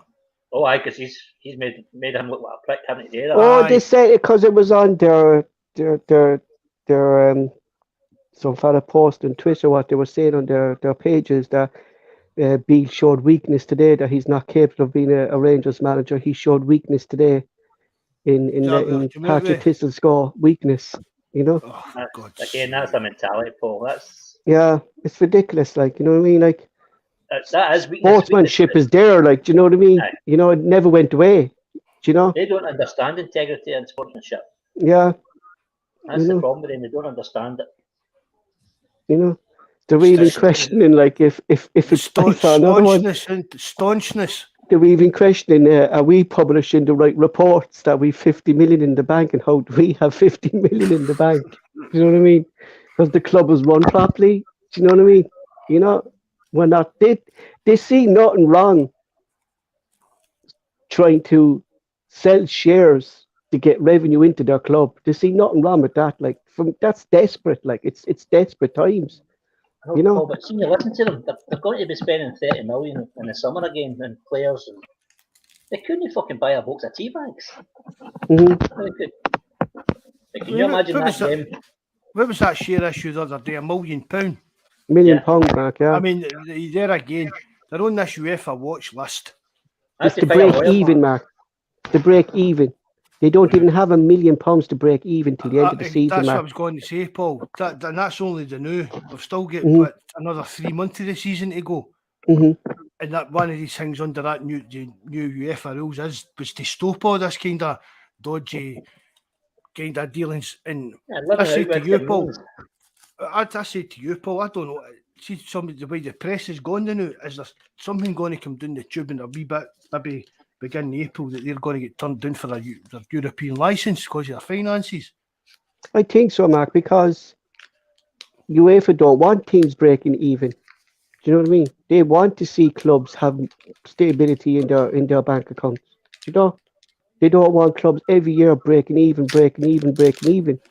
But my problem is, will they get away with it again? Because will the Scottish FA back them up again with UEFA? That's it, Paul. See, under these new rules, it's UEFA that do it, isn't it? It's took away from the actual individual FAs. It's new UEFA are more involved. This is a lot more. These new regulations that are a lot more stricter and a lot more stringent than the actual just all financial fair play rules. Do you know what I mean? Mm-hmm, mm-hmm. I mean, you see, I mean, everybody's going about this, about Rangers being on this UEFA watch list and that. I mean, when you see some of the teams that are actually on it, it just, I mean, for Rangers, there's big teams on that list. But is it there's 16 of them or something? I'm sure Borussia Dortmund, teams like that are on it, and Chelsea, obviously Man City after stuff that's went on. So for Rangers to be on that watch list, there must be a few red flags popping up at UEFA earlier, find it. Yeah, sure, they're still waiting for reports to come back from Mark. I mean, they have to come in at the end of the season, don't they? The financial reports, so like they're desperate to get some bit of financial thing back to them, like. The UEFA licenses are granted in April, Paul, so they'll be looking at every club's finances, they know. Mm-hmm. What you saying, Alec? Man City and Chelsea, they're on it for overspending. But Rangers are on it because they're in debt. And UEFA's getting them money every year. But then in the Champions League, but in the UEFA Cup and all the rest of it, they're getting them money. And they're saying, where the hell's all the money going? Why are you skint? So there's real problems in there. Real problems. That's the problem. Like, I mean, that's like, I know, like it's bad spending and stuff like that. Like, but for a club that's only 10 years old, how are they actually in so much debt and so desperate? Like you give credit to their fans week in and week out. Ibrox is full. Where's the money going? You know. No, I think that's what UEFA kind of looking at, Alex. Is it like where's the money going? But Paul, even when they were doing in the lower divisions, they were still carrying on like a Premier League team. Mm-hmm. Yeah. Paying stupid wages, paying all the fact like they were all staying in first class hotels the night before games and that. So I mean that's the thing. These losses and they kept on the face painter. Because I saw there was face painting. Aye, you see that in the museum? The museum there last week, and there was face painting over in the corner. I was watching. I started watching Phoenix Nights there again the other day. You know, with Peter Kay. You know, and when they got when the pub bought down, they had this kind of I could see Rangers doing it. You know, they'd buy all these dodgy Marys and stuff like that. And the face paint had spray paint. A big snake. It looks like a bobby in that. Yeah. You could see it was. I could just picture Ibrox doing that, like, you know, and the face paint, and then with spray paint, spraying all the kids with the tiger face, and none of it would come off. You know? Oh my God! All their fans everything their fans bother about is just they need to try and be better than us. And they can't be, Paul, because they can never touch us financially. For one reason, right away is we've got a bigger stadium, we sell more season tickets in them. Yeah. That's us right away get a financial advantage over them every single season. And they've never, even under David Murray, they've never lived under their means, within their means. He was Everything- he was a problem. Aye, everything's been geared just towards we need to keep up this pretense that we are, us in Celtic are fighting our being the biggest team in Scotland. We need to, no matter how much it costs, we need to keep up this pretense. Because see if that pretense falls, Paul, they'll get back to like they were in the 80s before Murray took over, when there was two man in a dug watching him at Ibrox. They were booing Davy Cooper off the park every week because he was garbage. It was a desert, wasn't it, Ali? Aye, there was Before 5,000. Murray came, aye, 5,000 sitting. and My mates that used to go. and that's their reality. Mhm. Their reality is the reality is that they're always going to be second best to us now. And remember, Apart from- Murray's maybe favourite the- quote was, "They spend 5, we'll spend 10." That was Aye. Murray's quote. He Aye, but it quoted wasn't that, his. But it wasn't Aye, even no. his he was spending or theirs. He was born on the back of his businesses and putting Rangers into the debt. Do you know The what I mean? Rangers- That's all.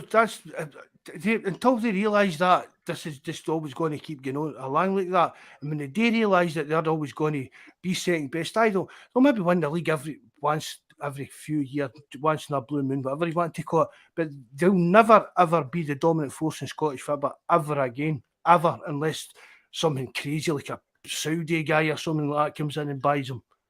But the Rangers, the incarnation of them, they knew, will never ever be top dogs in Scotland again. Let me ask you a question. 10 in a row, it's gone, it's past. We'll not see that again in the next decade. Do you think it would be better for us to hit 56 before then? I've no doubt we will. Do we will you do it. know what? Can you Do imagine? you know what? Do you know what, Alex? Looking at it now, that would kill him. Aye. You know, it would kill the fans. That was the and only kill thing they them. had to cling hope to, was a 55, and they had their flags Mhm. up everywhere. Can you imagine we get it and then we get 56? The 55 means nothing then. Absolutely nothing. They can't hold that 55 titles crap then anymore. Like, All you know the what I mean? private registrations that's running about with 55 and they'll be fucking getting through in the bin. Do you remember that crap? Remember that crap last year? Means it, With all the banners with the old firm there. Remember that crap last year? aye. And then there was pictures of him in the bin the next day, wasn't it? Yeah. You know, like, I've never saw a club so reliant on their rivals. Do you know what I mean? You know, No, like, that's all they've got. yeah. Right, don't get us wrong. Without them, people going about, oh, we want to extend Celtic Park and build it up more. That. Let's face it, when Rangers were doing the lower leagues, we couldn't fill Celtic Park. That's the the reality of the The situation. top tier was shut for 2 years. Aye. Under Ronnie, the top tier was shut. Was No, it? it's like I the can't remember that now, yeah. Aye. But overall, You know yourself, Mark, the season tickets get sold on the basis of your old firm ticket. aye. Or your derby ticket now. That's why a lot of guys who would go to the games anyway, but they now get their season ticket because they want that 2 games every year. And that's why I'm not saying that's why the parts full, but that's what brought a lot of them back again when they come Oh, back aye. up to the first to the Premier League. They wanted a guaranteed, Definitely. Celtic Rangers game. But as you said there, Paul, they cling on to us. They define, and I mean, Dougie Park's a multi-millionaire, right? He's struggling a bit now, I think, for all that I hate COVID the stuff. bastard. I used to Aye. stack me. They did. for stealing. No. You stole the bike out the trophy room, I heard. Because that's the only reason, Mark, they wanted to go to Australia, because they were banking money. Aye. But Still I mean, fighting that case, isn't but I can't understand why Dougie Park's even involved in it. I really can't. Because for a guy that's worked so hard, I mean, you know where the scrapping that is, Alec. Do you know what I mean? Yeah. Dougie Park Yeah. started just next to that. That's right. That's right. Do you know what I mean? For somebody to work that hard to get to where he is, to be just spunking money into Rangers for what? Not getting He's it back, got, like, aye, he's yeah. not got a hope in hell of getting anything back. I think it's still Because that's sitting the problem. Like what's going to happen, right? With all these big shareholders, like if they turn around to Rangers tomorrow, we want our money by the end of the year. Rangers That's will the thing. fold. That's what's going on with The this shares are Dave worthless, King. Paul. The shares are worthless. Yeah. That's this Dave King thing. I can't even mean what they're called now. Club something.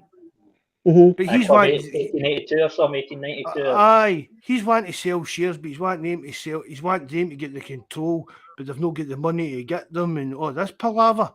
So Dave King, I think, is still their largest shareholder, and all these other guys are spending money buying all these shares every month to keep them ticking over. That's a lot of garbage. Jeez. Yeah, there's only so much you can get away with that, though. Like, you know what I mean? Aye. You're I mean, talking again, about slag Peter Lolo we want about some of the stuff he's done, but I mean, hats off to him again. We've never. How embarrassed would you be if that was us? Yeah. Plus, if we learn the less than 94, it's never going to happen again. Aye. It's just It's saying, not, Mark, I look at it this way, like, you know what I mean? Like, Celtic probably wouldn't have been in this position without Peter Lorre, I say. You know, like how much of a crude operator he was in the transfer market, like getting these deals. Like, I know he bought a lot of duds, like, but players going out. Like, we were getting phenomenal transfer fees, Mark, for transfer players. fees, record-breaking sponsorship deals and everything. So, I mean, Peter Lorre done a lot more good for us than he done bad. Of course, listen, you can't argue with financial records. His financial records. No, you can't. Like, you know, you really can't. Like, you know what I mean?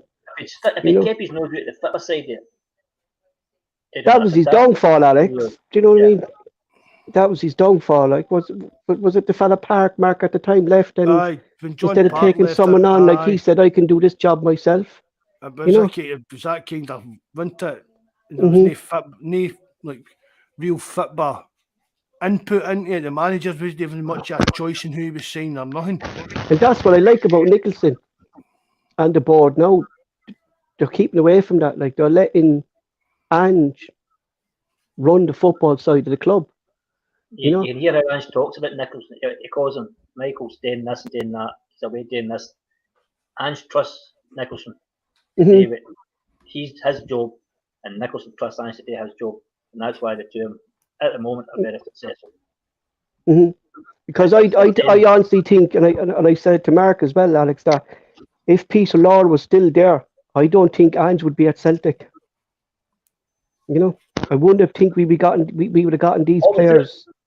Ange came to Celtic because he was, as Mark always alludes to, he was guaranteed total control. And he's got total control of everything, and he trusts. Even he spoke about John Kennedy last night when he was asked about, do you think we need a bodyguard? And he said, have you seen the size of John Kennedy? I don't need MD. I've got him. So he trusts Kennedy, he trusts Strachan, he trusts Kuhl and all his backroom staff, and he lets them do their job because he sets out what he wants for them.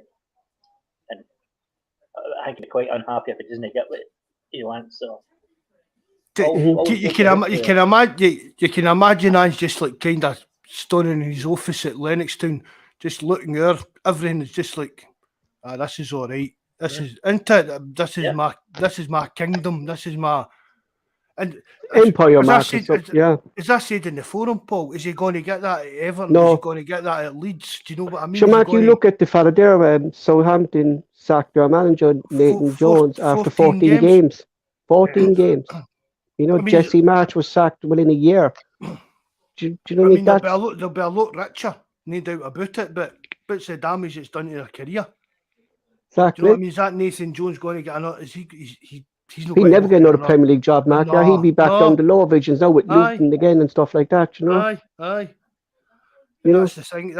And just spent up all these years. No, I mean, in this day and age, he is old for a manager, Paul. Yeah. Do you know what I mean? At 57, 58. And he spent up all these years to get to a big club, a big European club, Celtic. he's obviously loving it. I think this is his last hurrah, Mark, as management. I think he's. The City I groups, think the City groups grooming him. no chance. They're No way. grooming- No way. No They're way in grooming the him for a world. bigger job. So there. Nah. No Right, way. Bobby. You off, right? Good night, Bobby. Speak to you later, bud. Nice to see you back on here in the Discord and that, mate.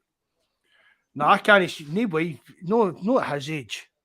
And then did you not see Pep? Did you not see Pep the other day? He's raging with all this carry on with him. So he said I'm going nowhere. So he'll be there for another couple of years, and then Angie's 60. Man City's not going to play a 60-year-old manager for I never Celtic. says Man City. I says the City group are grooming him for something bigger. Maybe not the Man City job, but they put him in. I think they were instrumental in his appointment at Parkhead. And I think that when Ange goes, if he decides to go, that he'll go to a big club. And he's shown what he's doing now, what he can do, that he's capable of going to a bigger club. I hope we never see him leave. I'd like to see him stay at Parkhead for the rest of his days. See, I just don't see. It's just that actual the control thing in that, Alec. Do you know what I mean? He's even get the youth team playing the way he wants rather. Because it's like, see, if you go and join like one of these English teams or these big English teams and that, I know I keep going on about it and that, but they've got like directors of football, technical directors, and it's you don't change their system. You change to suit their system. Yeah. And how would Ange fancy that? Do you know what I mean? You're getting these players, and you have to adjust these players into your team. You know, I don't think he's the type of man that would like to be told you'll do this and do that. But that's what it's like. But that's what it's like at these clubs. I know, I understand that. It's not. It's like it's no Angie. Like Man City, right? It might be right. Say Man City go him to replace Guardiola. It's no Angie's vision. It's Man City's vision that Ange needs to fit into. Ange is to get in there and saying, right, I want to sign so and so because he'll do this. But no, we're signing so and so. You can fit him into your team.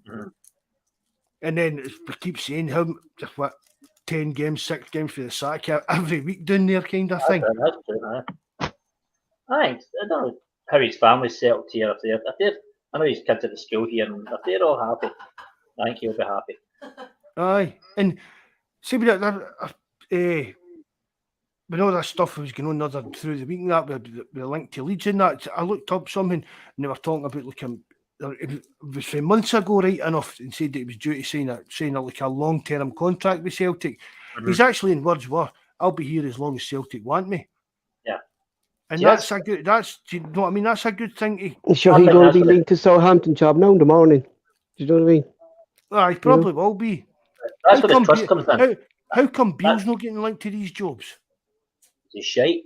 Because they'll have to pay for two seats for that mall. For the mole, the wee Adrian in his chin, his lip.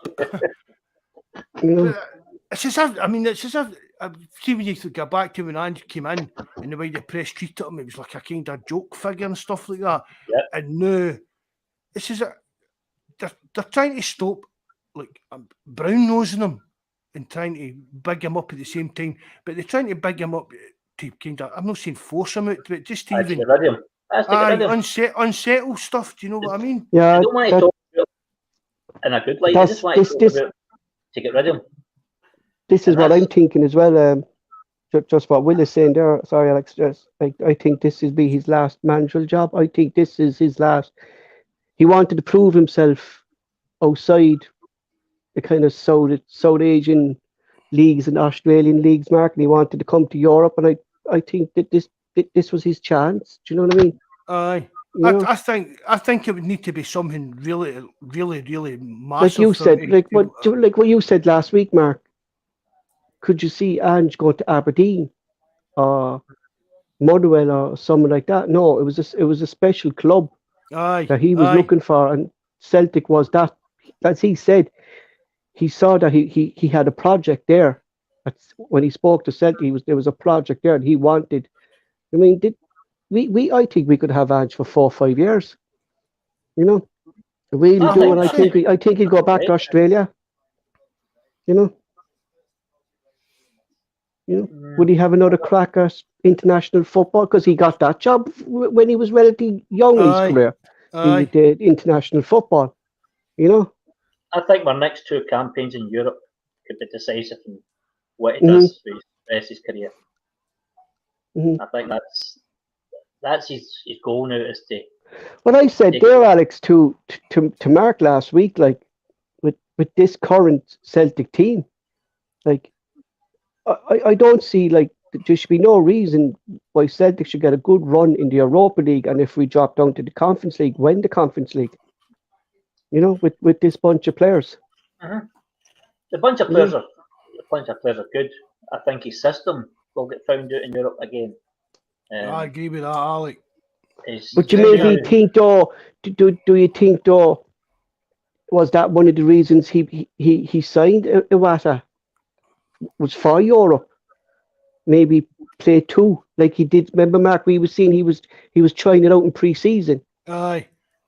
You know, Maybe that is his plan. Maybe that is his plan, Paul. Or even without playing the 2, it's just to play Iwata and play McGregor further up. McGregor's not suited to that holding role in Europe. He gets exposed all the time in it, Alec. It gives me the fear. That's how he gets himself injured, because he a bad bit of possession and he went for a ball that ended up injuring him in his knee.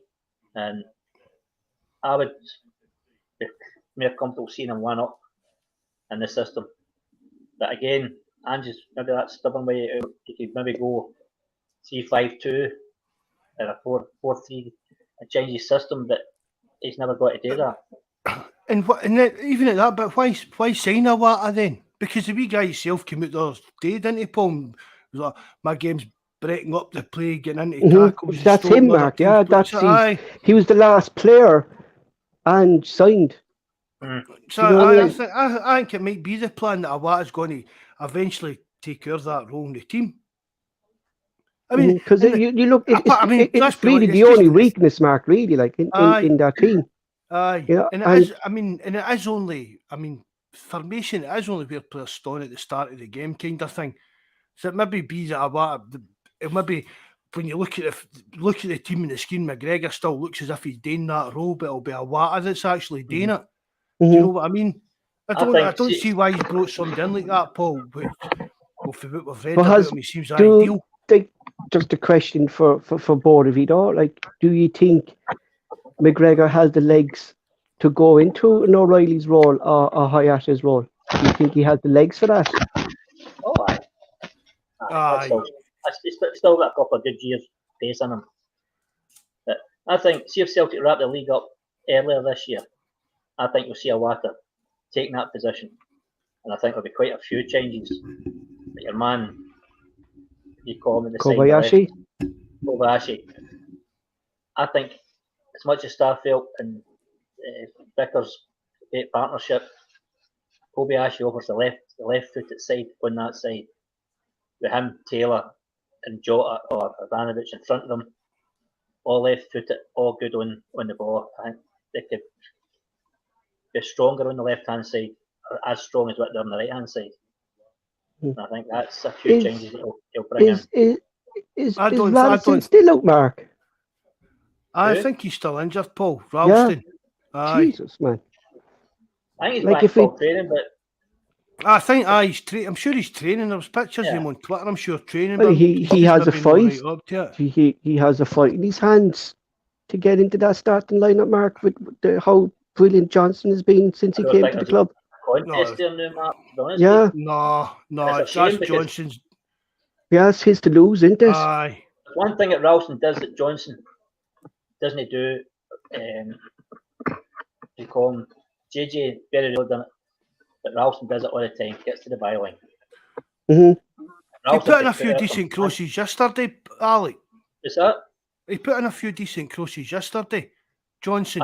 Maybe he's getting him more into his game, Mark. Yeah, maybe he's going. But I think that's one of the benefits that having Radisson there is that he gets to the byline, all right, don't he? You know, I always spoke about that. Like that guy's fit in as if he's played there the last 10 years. Yeah, fantastic. But that's kind of all with like you could say really, 2, 3. It's all been Ange's signings, hasn't it? Do you know what I mean? They just slotted in, Mhm. you know?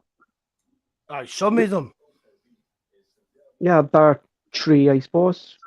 You know? There's some of them struggle. Some of them took Yeah. a bit of time to settle in and that. But Johnson, I definitely, it's just as if he's been at Celtic all his days. He really is. Yeah. Again, I knew that. It's even the thing about it is, and I don't mean this anything against him, but you don't even really notice. Do you know what I mean? It's like there's certain players you kind of, as soon as their name gets mentioned, your ears prick up and stuff like that. But Johnson just seems to be, what I keep saying, Paul, like you're kind of Dennis Irwins and people like that. They're 7s and 8s every week. That Greg Taylor does that now. They're at just that level of consistency with them that you're not expecting anything to go wrong or anything spectacular to happen to them when they're on the ball, but they've got that just level. Aye, what a signing he's been. And I'll say it now, by the way, I think right away he'll make us a few quid in the future. And right away he's probably looking better than Juranovic ever really did. Yeah, without a doubt. I mean, Juranovic came in and consistent. looked the part, but he never claimed that jersey for himself, didn't he? No. But Paul, Mark, how many times did the ball girl around you see? Aye. They used to target him, and they would catch that diagonal ball out of the target him, and it get caught out. Kent caught him out 2 or 3 times, and nobody Kent shouldn't get by anybody because it's fucking slow as me. No. But diagonal. You watch That, Johnson, see that defence, really see that defence to now. That defence to now at Celtic is one of the best. Mm-hmm. It Units. really is. in a long time. In every position, how settled that seemed. I mean, there Johnson's just done a few weeks, and we're talking about how settled the full defence looks. Mm-hmm. That back four, the back 4-5 picks itself every week. That's why I like to see a lot though, getting a chance just to see what he'd be like just in front of them. Just to see if he's as good a playmaker as they make out he is. Yeah, you would. You know, you really would like. As I say, once wrapped up the title, I think you'll see a lot of moving into that role and Callum moving up one. Easy. Maybe he's waiting for the grass to grow a bit more so Rasa can get the passing perfectly. Huh? maybe that's the reason why Turnbull, he could move out the team altogether. A lot of in. McGregor up one, takes Turnbull's position at the game. So what would that be then? Awata, McGregor and Hatate? Hatate, yeah. O'Reilly on the bench to come in to fill any of the 3 positions as a substitute. You could rotate O'Reilly. What's your first choice, first pick front 3 then? First choice. This is the one we always get into. Everybody kind of differs with this one, isn't it, Paul? Mm-hmm.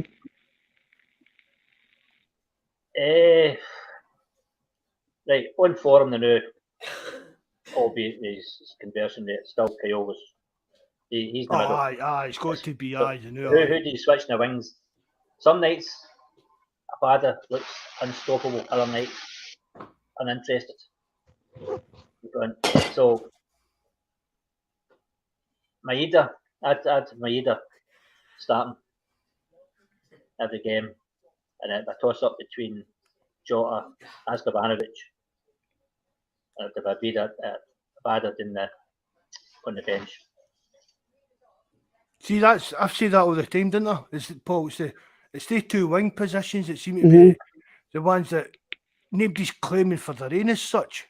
I don't think it is there to be claimed as such. I think it's there for rotation. You want somebody doing the same job, but the striker being the striker, because you know it's never changes. But it always seems to be. But it always seems to be the wingers that change into it, Alec. That's what I'm saying. Aye, but if you look at it in theory, they're doing the most running. There should be. But they've got to be tired more. Yeah. I don't know if it's to do with that. But the thing with the wingers is, if they're running at the defenders, who's getting more tired, the defender or the winger? We can change our defenders, no problem. Our wingers, no problem. They can't change their defenders. So the defenders are always going to be weak through the game. But we're getting stronger because we can change and rotate. That's how we break down teams. When you look at the goals we score in the last 15 minutes, it's phenomenal. So it is. Aye, teams are getting tired, and as I said earlier, we're bringing on quality to replace quality. We're not downgrading the quality or Like the if you effort look in the at it, team. like how many transfer windows has he had? 3. And Aye, That's his third. and aye. look at the strength and depth in the squad that he built. Like like we would. We've only one weakness I've seen the full team for depth and the strength and depth and the goalkeeping. Mhm. That's what. If Aye, probably is. If something happens to happen, the only option we've got is Bain, and I just didn't think Bain's cut for it. I don't think so. Well, he definitely does it anyway because all last season Hart started every cup game, and then when Seagrass was fit, Seagrass kind of got the nod for the cup games before he got injured, and he didn't start Bain then in the cup matches, so he obviously doesn't rate Bain. I think you'll probably find Paul that's. I think he got that contract that time, Mark. Like, because his personality in the team and stuff like that. He's one of the lads. That was kind of down to that. Well, I'd say maybe left back. I don't think. Yeah, because he's Barnaby hasn't kind of kicked on either, Mark, has he? Hasn't kind of settled in yet. I wouldn't trust Barnaby in a derby game. No. I wouldn't trust him because he's too lightweight. And that last game he played, I can't remember, it was Aberdeen. He was standing on the line. The defender standing on the line, he got pushed into his own goals with the defender. And he just sort of stood there and looked and tried to push his way back onto the goal line. I thought, that the big Roy Aiken, he'd fucking scalped him in the park. Mate, do we give the boy a chance? Or? Oh, you need to give him a chance. We've paid good money for him.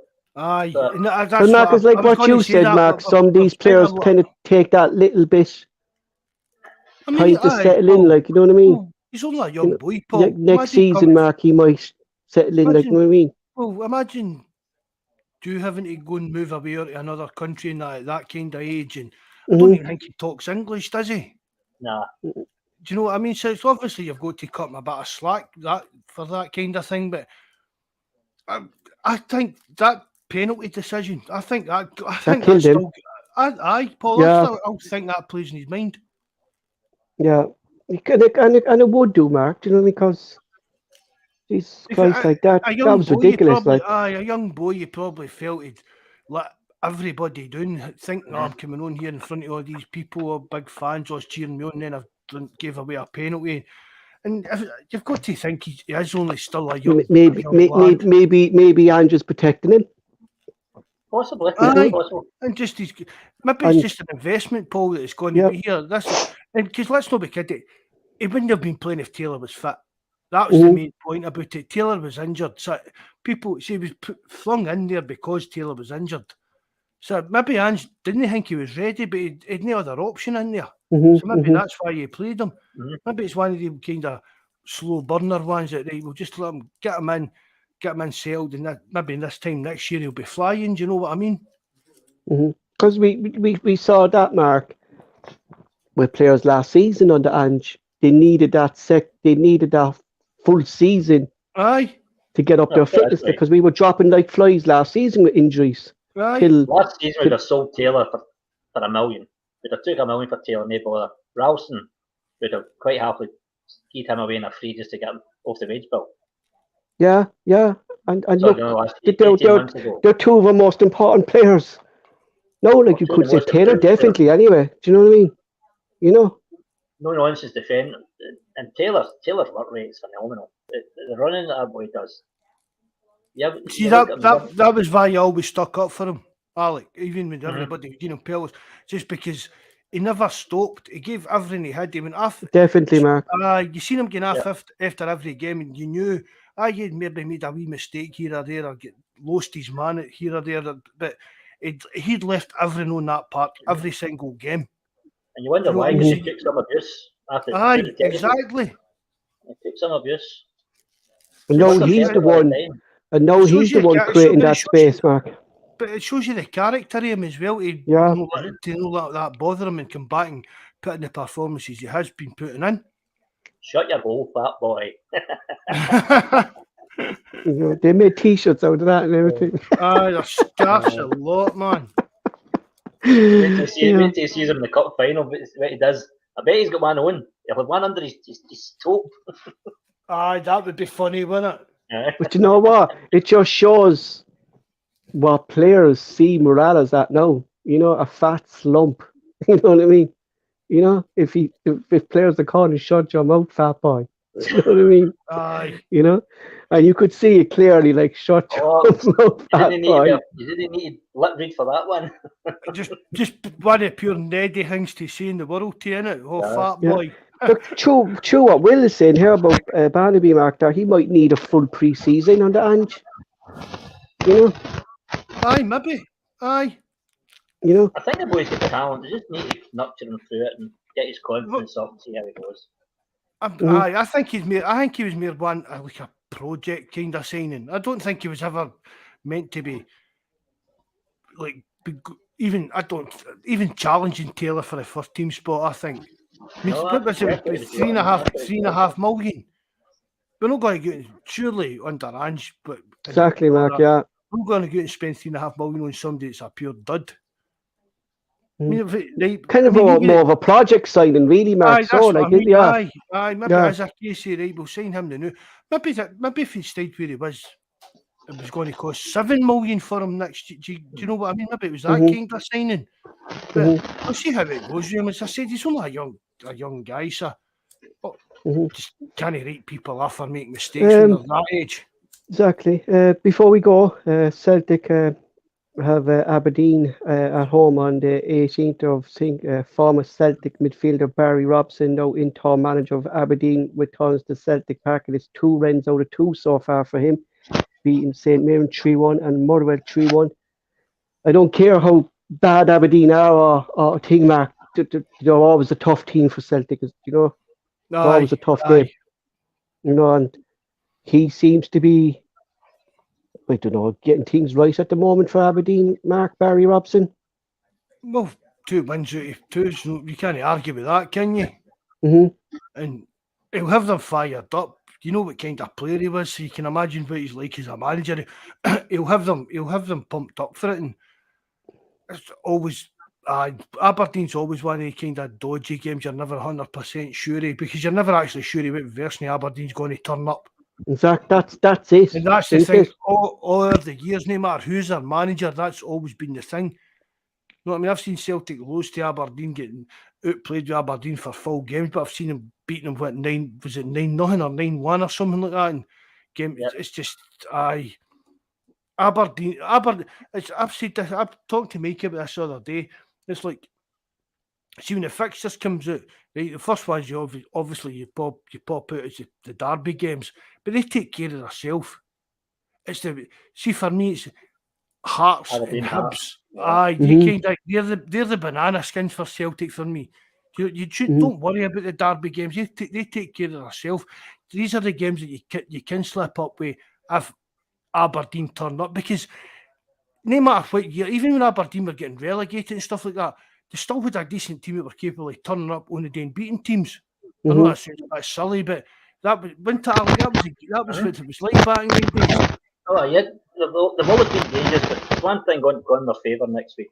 We've got a cup final that all the players will want to be in, and that's the following week, so they'll be playing for a place in the cup final. Not that they need the encouragement, but we'll take care of Aberdeen.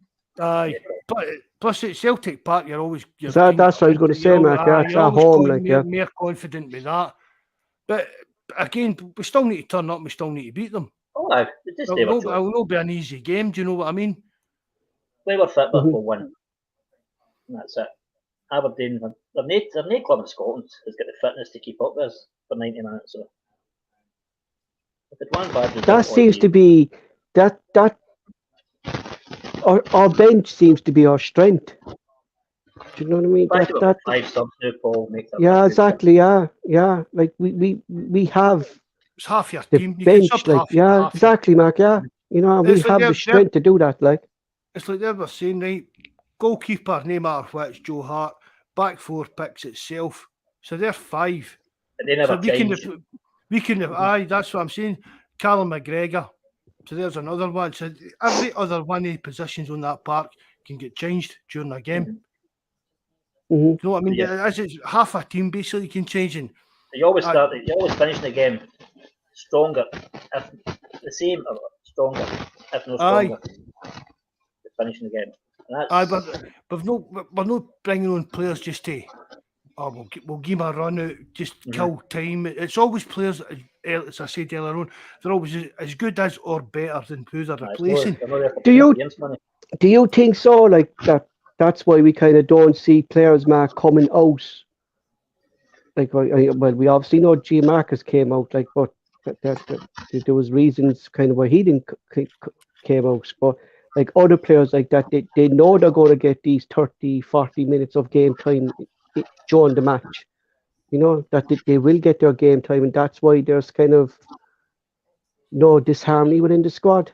You know, because Ange uses his subs. I think Ange's the type of guy, Paul, that's quite honest with players. Mm-hmm. And will tell them. You'll get chances. You'll get chances. You'll get game time. And if you do your job well, you'll get a start position. Mm-hmm. See, if we look at a game as 90 minutes, Ange looks at the game 45. And he's telling the players, there's no guaranteed 90 minutes. Guaranteed either 45 or 60, whatever way the subs go. And they've bought into it, they've accepted it, and you don't see anyone complain about it. They come off the park. A couple of times I've seen O'Reilly and Hattati and no happy coming off. And that's fine, I don't have a problem with that. But in general, they come off and they'll shake hands with one another. They'll get in the dugout, they'll do their fist pumps and their high five and everything. And a happy squad. It is, yeah, it is. And you know, a happy squad. They're leaving everyone on the park. You can't ask for more. On a good place at this moment in time. Happy days. And you can see that as well. Happy Mark, days. With the fans as well and this team. Like, you can see the connection within the whole club as well, can't you? Yeah, you know? There's that kind of rapport's back now. Do you know what I mean? Yeah. Even come back to like your Brendan Rodgers time. Yeah. See, when Brendan Rodgers first came in, that rapport between the manager, the clubs, and the fans was one of the best times of my life. Do you know what I mean? Just everything was just ticking along brilliant. We were racking up trophy after trophy. But is just short out there? Like, is this team better than the Invincibles are? I'd say we've got a better squad. I think so. Definitely got a better squad. We've got a squad. I think this team could take us to greater heights than the Invincibles and that, Paul, but I'm talking about like in Europe and stuff like that. And I mean, trebles, you can rack up trebles, that's all great, right? The league's really the only one that matters. And see, the only reason that us in Scotland really bother about the cups is because if we don't win them, we don't want them to win them. That into it really. I mean, it's good to win a cup, Alec, but if Celtic don't win it, you just want don't someone else to win it. Yeah, exactly. But you don't care who wins as long as it's not them. It's like doing in England. Teams win the FA Cup. It's not as if Man United, Liverpool fans argue who's won the more FA Cups and stuff. Do you know what I mean? Things like that. But we don't want them to win trophies. It's always good to do that. But I think this team's got more potential than Rodgers' team. The only great with that is, Marcus, that everyone was for sale. And they're catching. Well, Hattati must be. The big clubs must be looking at Hattati. They were obviously looking at O'Reilly. Even Johnson coming in now. With the big clubs watching him. So, as a squad, I don't think they're going to be together for too long. But it's when one goes, Ange seems to be bringing in somebody stronger. So, depends on who he can bring in. If he does lose players, will be the key to see how we go. Do you think it'd be like a what would you call it, a jump a fire sale kind of thing. But A mass exodus. Well, we don't have to do that now, Mark, do we? no, You know what I mean? we wouldn't Yeah. unless the players push for it, Paul. If Yeah. you don't It's need to all do it push when the for players spits a dummy out, like JJ, then you've got a problem. But again, Ange is type. If you're spitting a dummy out, you don't want to play for me, you don't want to be here. It's fine, I'll sell you. You're on your way. And he'll go on the phone up the stairs, right? Get rid of him. He's got no qualms, he's not going to pamper the MD and bow down to MD. If you don't want to be here, son, I don't want you here. So, and that's, to me, that's a good thing.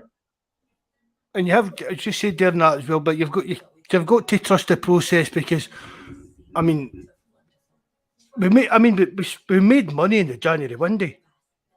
Mm-hmm. Transfer fees. Do you know what I mean? Personally, I think we've improved. We're stronger. You know, you can't fault that. So even if Hattati does go for some serious money, I'm just kind of, you'd be disappointed to see, but you're like, well, wait to see who we get. As long as it's not as long as it's not Tomley's replacement, she's a grand. See, the thing is, Mark, spend a bit of cash, man. That's what I want. That's Mark. Welchie said this, you know, and I have to agree with him. So far, the board have been backing Ange, but what if Ange, like it was the same with Rodgers, wanted to go to that next level and spend that bit more? I think you'll get it, but the problem with that is then you change your wage structure. And that's it. But our success has been built on a stable wage structure. Mm-hmm. And when you start to interfere with that, you end up in the same trouble as a fucking shithole across the road. No, that's it. Celtic should be able to. For me, the most important position on the park in a team really is a striker. Right, that's who he's your breadwinner as such. William looks like I'm spamming the chat. Honestly, I'm not. No, it's all right, William. Just I've come on. I've seen. It's a bit late now. Just come on in future, William. Have a blather ways. But Celtic should be set, Bob. Celtic have got the finances and should be able to go to there and sign a striker that you're paying 50, 60 grand a week. We've got £50 million in the bank, you know. Get rid of a lot of the deadwood players we're talking about. I mean, the wage McCarthy. Guys like that, get rid of all these and see what the wages are. That's the biggest waste of money we've ever had for a long time, isn't it? Aye, and then look at taking. I've said it for how long, man? It sounds like a broken record. I've not got a problem with money Celtic spend. It's how they spend it. We should be spending it not as much on transfer fees, on wages. Because the wages is what's going to attract a player. You can always pick up a bargain on the transfer market, but it's the wages. That's what the players getting paid personally. That's what it comes down to. And Celtic, for me, easily should be able to buy a kind of quote-unquote star player and pay him 50, 60 grand a week. Somebody's going to take a team up a level. And then see maybe... I work in an industry where guys fight over fucking who's got £5 an hour than everybody else. And they would cut your tyres and fucking slit your throat for it. Right. But see, when it comes to that... It's an unstable environment. Nah. How can you say that when you've got Ronaldo, Messi? These players have walked into changing rooms. They didn't cause a furor of their wages. Yeah, but the guys that was already in there are still winning very good money compared to them. Well, start playing like Ronaldo, then we'll give you that money. Too old. No, I mean, but that's the way I look at it. And see what I can agree with part of your argument. I would love to see you pay for whatever you're putting in. So if you're doing banging in goals, like we're going to pay you X amount. You're a defender. You stop the goal, we'll pay you X amount. If a team can live like that, then fine. But I think it's just human nature that I will spit a dummy out, knowing that, especially if he doesn't score any goals for a couple of games and the defenders are fucking working their socks off to stop goals going in. And jack the lads up there getting 60 grand a week doing hee-haw. I'd love to be in a position to pay. But that's the gamble of any signing, whether it works out or no. But what I'm meaning is, if you're spending 30 grand a week on a player are spending 60 grand a week on a player. You're going to get a better player for your 60 grand a week. That's what I'm saying. You would hope so, yeah. I definitely hope so. So, Or Ange could go out to fucking Japan and bring back another barrel load of Japanese. but that's what, for me, that's how the team will get better and grow. If we can get more money in, it's not much to do with transfer fees and that. If we can pay better wages to players, and eventually, I don't know, in 4 or 5 years, we've got 4 or 5 players on 60 grand a week. Do you know what I mean, Alec? When we're getting into Champions League and making more money, well, you can't. You're not going to progress if you've got like a ceiling of 25, 30 grand a week wages. Mm-hmm. Would you agree with that? I would to an extent. They're talking. I know what you're saying, and I've championed that for years, but I also championed the model that we use, because that keeps us in a strong position. But if we want to go up the step to Europe, we need to have better players. Without a doubt, to get a better player, you need to pay better money. The only problem is the stability aspect of it. When you start paying people that sort of money, that's when things can get a wee bit ugly, I think. But if Angie's strong enough to do it, and I'm willing to back him, I'll not complain. And I will. You can see both arguments as well for it, really, can't you? You know? Aye, there's two sides to Definitely it. are. Aye. You know? You're looking like let's not be kidding. Eventually, right, just even with the normal way of life, Paul, and inflation, money and stuff like that. Exactly. Eventually Celtic, in 20, 30, 40, 50 year time, Celtic will find somebody £1 million a week. Which will be just equivalent to now. Look what's something there, like when they say, like maybe a third tier wage structure, like star players, good players, products. Yeah. Mark, you remember Hibs St George Best, right? Aye, vaguely. Aye, the final, I think the pay for play it was, I think it was £1,000 a game or something he was getting, which blew all the Hibs guys' wages out the water, and they all went mental. But Best was done at that time anyway. Aye. But Hibs made money out of it. Oh, aye, because the crowds, the terraces were packed just to come and see him. So it worked to that extent. Well, it's like, get back to like Larson, right? Who Larson, right? But for Ab Douglas was like, how come Henrik Larsson's getting paid that and I'm getting paid this? Because Henrik Larsson, right? That's That's what I'm meaning. It's like if you want to take your team to the next level, we need to start paying bigger wages to players to entice them to come to Celtic. Even who's to say, Mark? Who's to say? Like we didn't do that when we brought in on loan Robbie Keane. Aye. Yeah. You know, because I don't think like they would have let Celtic pay 30,000 towards his wages. You know. Mm-hmm. So would you say they would have increased it back then, or even Craig Bellamy at the time? But was it Bellamy? Was Bellamy on 65 grand a week? Aye, was it? Which at that time, Paul, was crazy money when you even think. Now we're still talking about Celtic paying somebody that. Joseph saying big money is not always the answer. Just look at talk English teams failing those of Man City. I'm not talking.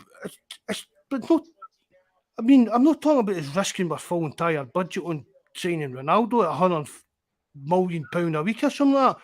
I'm talking about trimming the actual amount of players we've got in the wage bill and upping it for a player that can maybe make a bit of difference at the European level for us. People are going a bit like Dembele when Dembele should.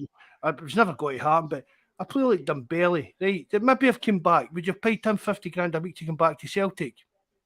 I wouldn't have personally, no, because what he done when they left the last time, he wouldn't have got another chance back at Parkhead in my view. But a player like Dembele, somebody whose goals have guaranteed, like Dembele's twin, would I pay him 50 grand? I without a doubt. But the same as him. But the problem Ange's got, Ange takes everybody on a 5-year contract. He's not interested in 3 year. He wants 5 year. And if you're guaranteeing somebody a player 5 years at 60 grand a week, that's a huge investment if it doesn't pan out. But it's only another 30 grand a week on probably were top wage they know. Which is multiply that over 60 months, 60. Was it 5 year? 60. Well, what's 20 grand a week's what? £1 million a year. Mm-hmm. It's no. We're sitting with £50 million in the bank. Mm-hmm. Do you know what I mean? This is maybe a player that will score his goals in the Champions. A player that obviously it's not a guarantee, but a player that's upper level is going to help us create and score goals in the Champions League or something like that. And that's where we need to go. And there's got to be a throw of the dice at some point. The Celtic start acting like a big club. That's what I'm saying. We can't just keep plodding along. Aye, it's great to get guys like O'Reilly and the Japanese lads and that at cheap money, but look what happened in the Champions League last year. And if it happens this year, we're in trouble. And unless the Celtic team, the new Alec, Paul, how well do you think you would do in the Champions League? Do you know? Right, I'd be hoping for third, Mark. I'd be hoping for third. You know, if we play the same system and now we'll know progress with it. Yeah, you know. I actually would be forward McGregor in that position, that defensive position. I mean, but this Celtic but not even team, the Celtic squad they knew wouldn't do any better in that last year's Champions League group than we done. We showed up well. We could have done this, we could have done that, but we didn't because we didn't put the ball in the net. That's true. Yeah. Mm-hmm. We couldn't finish.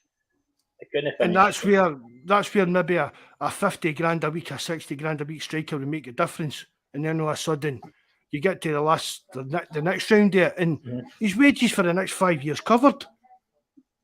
There's got to be a roll of a dice, Alec, to take Celtic to the next level. I'm saying. That's not agree with, but I'm just.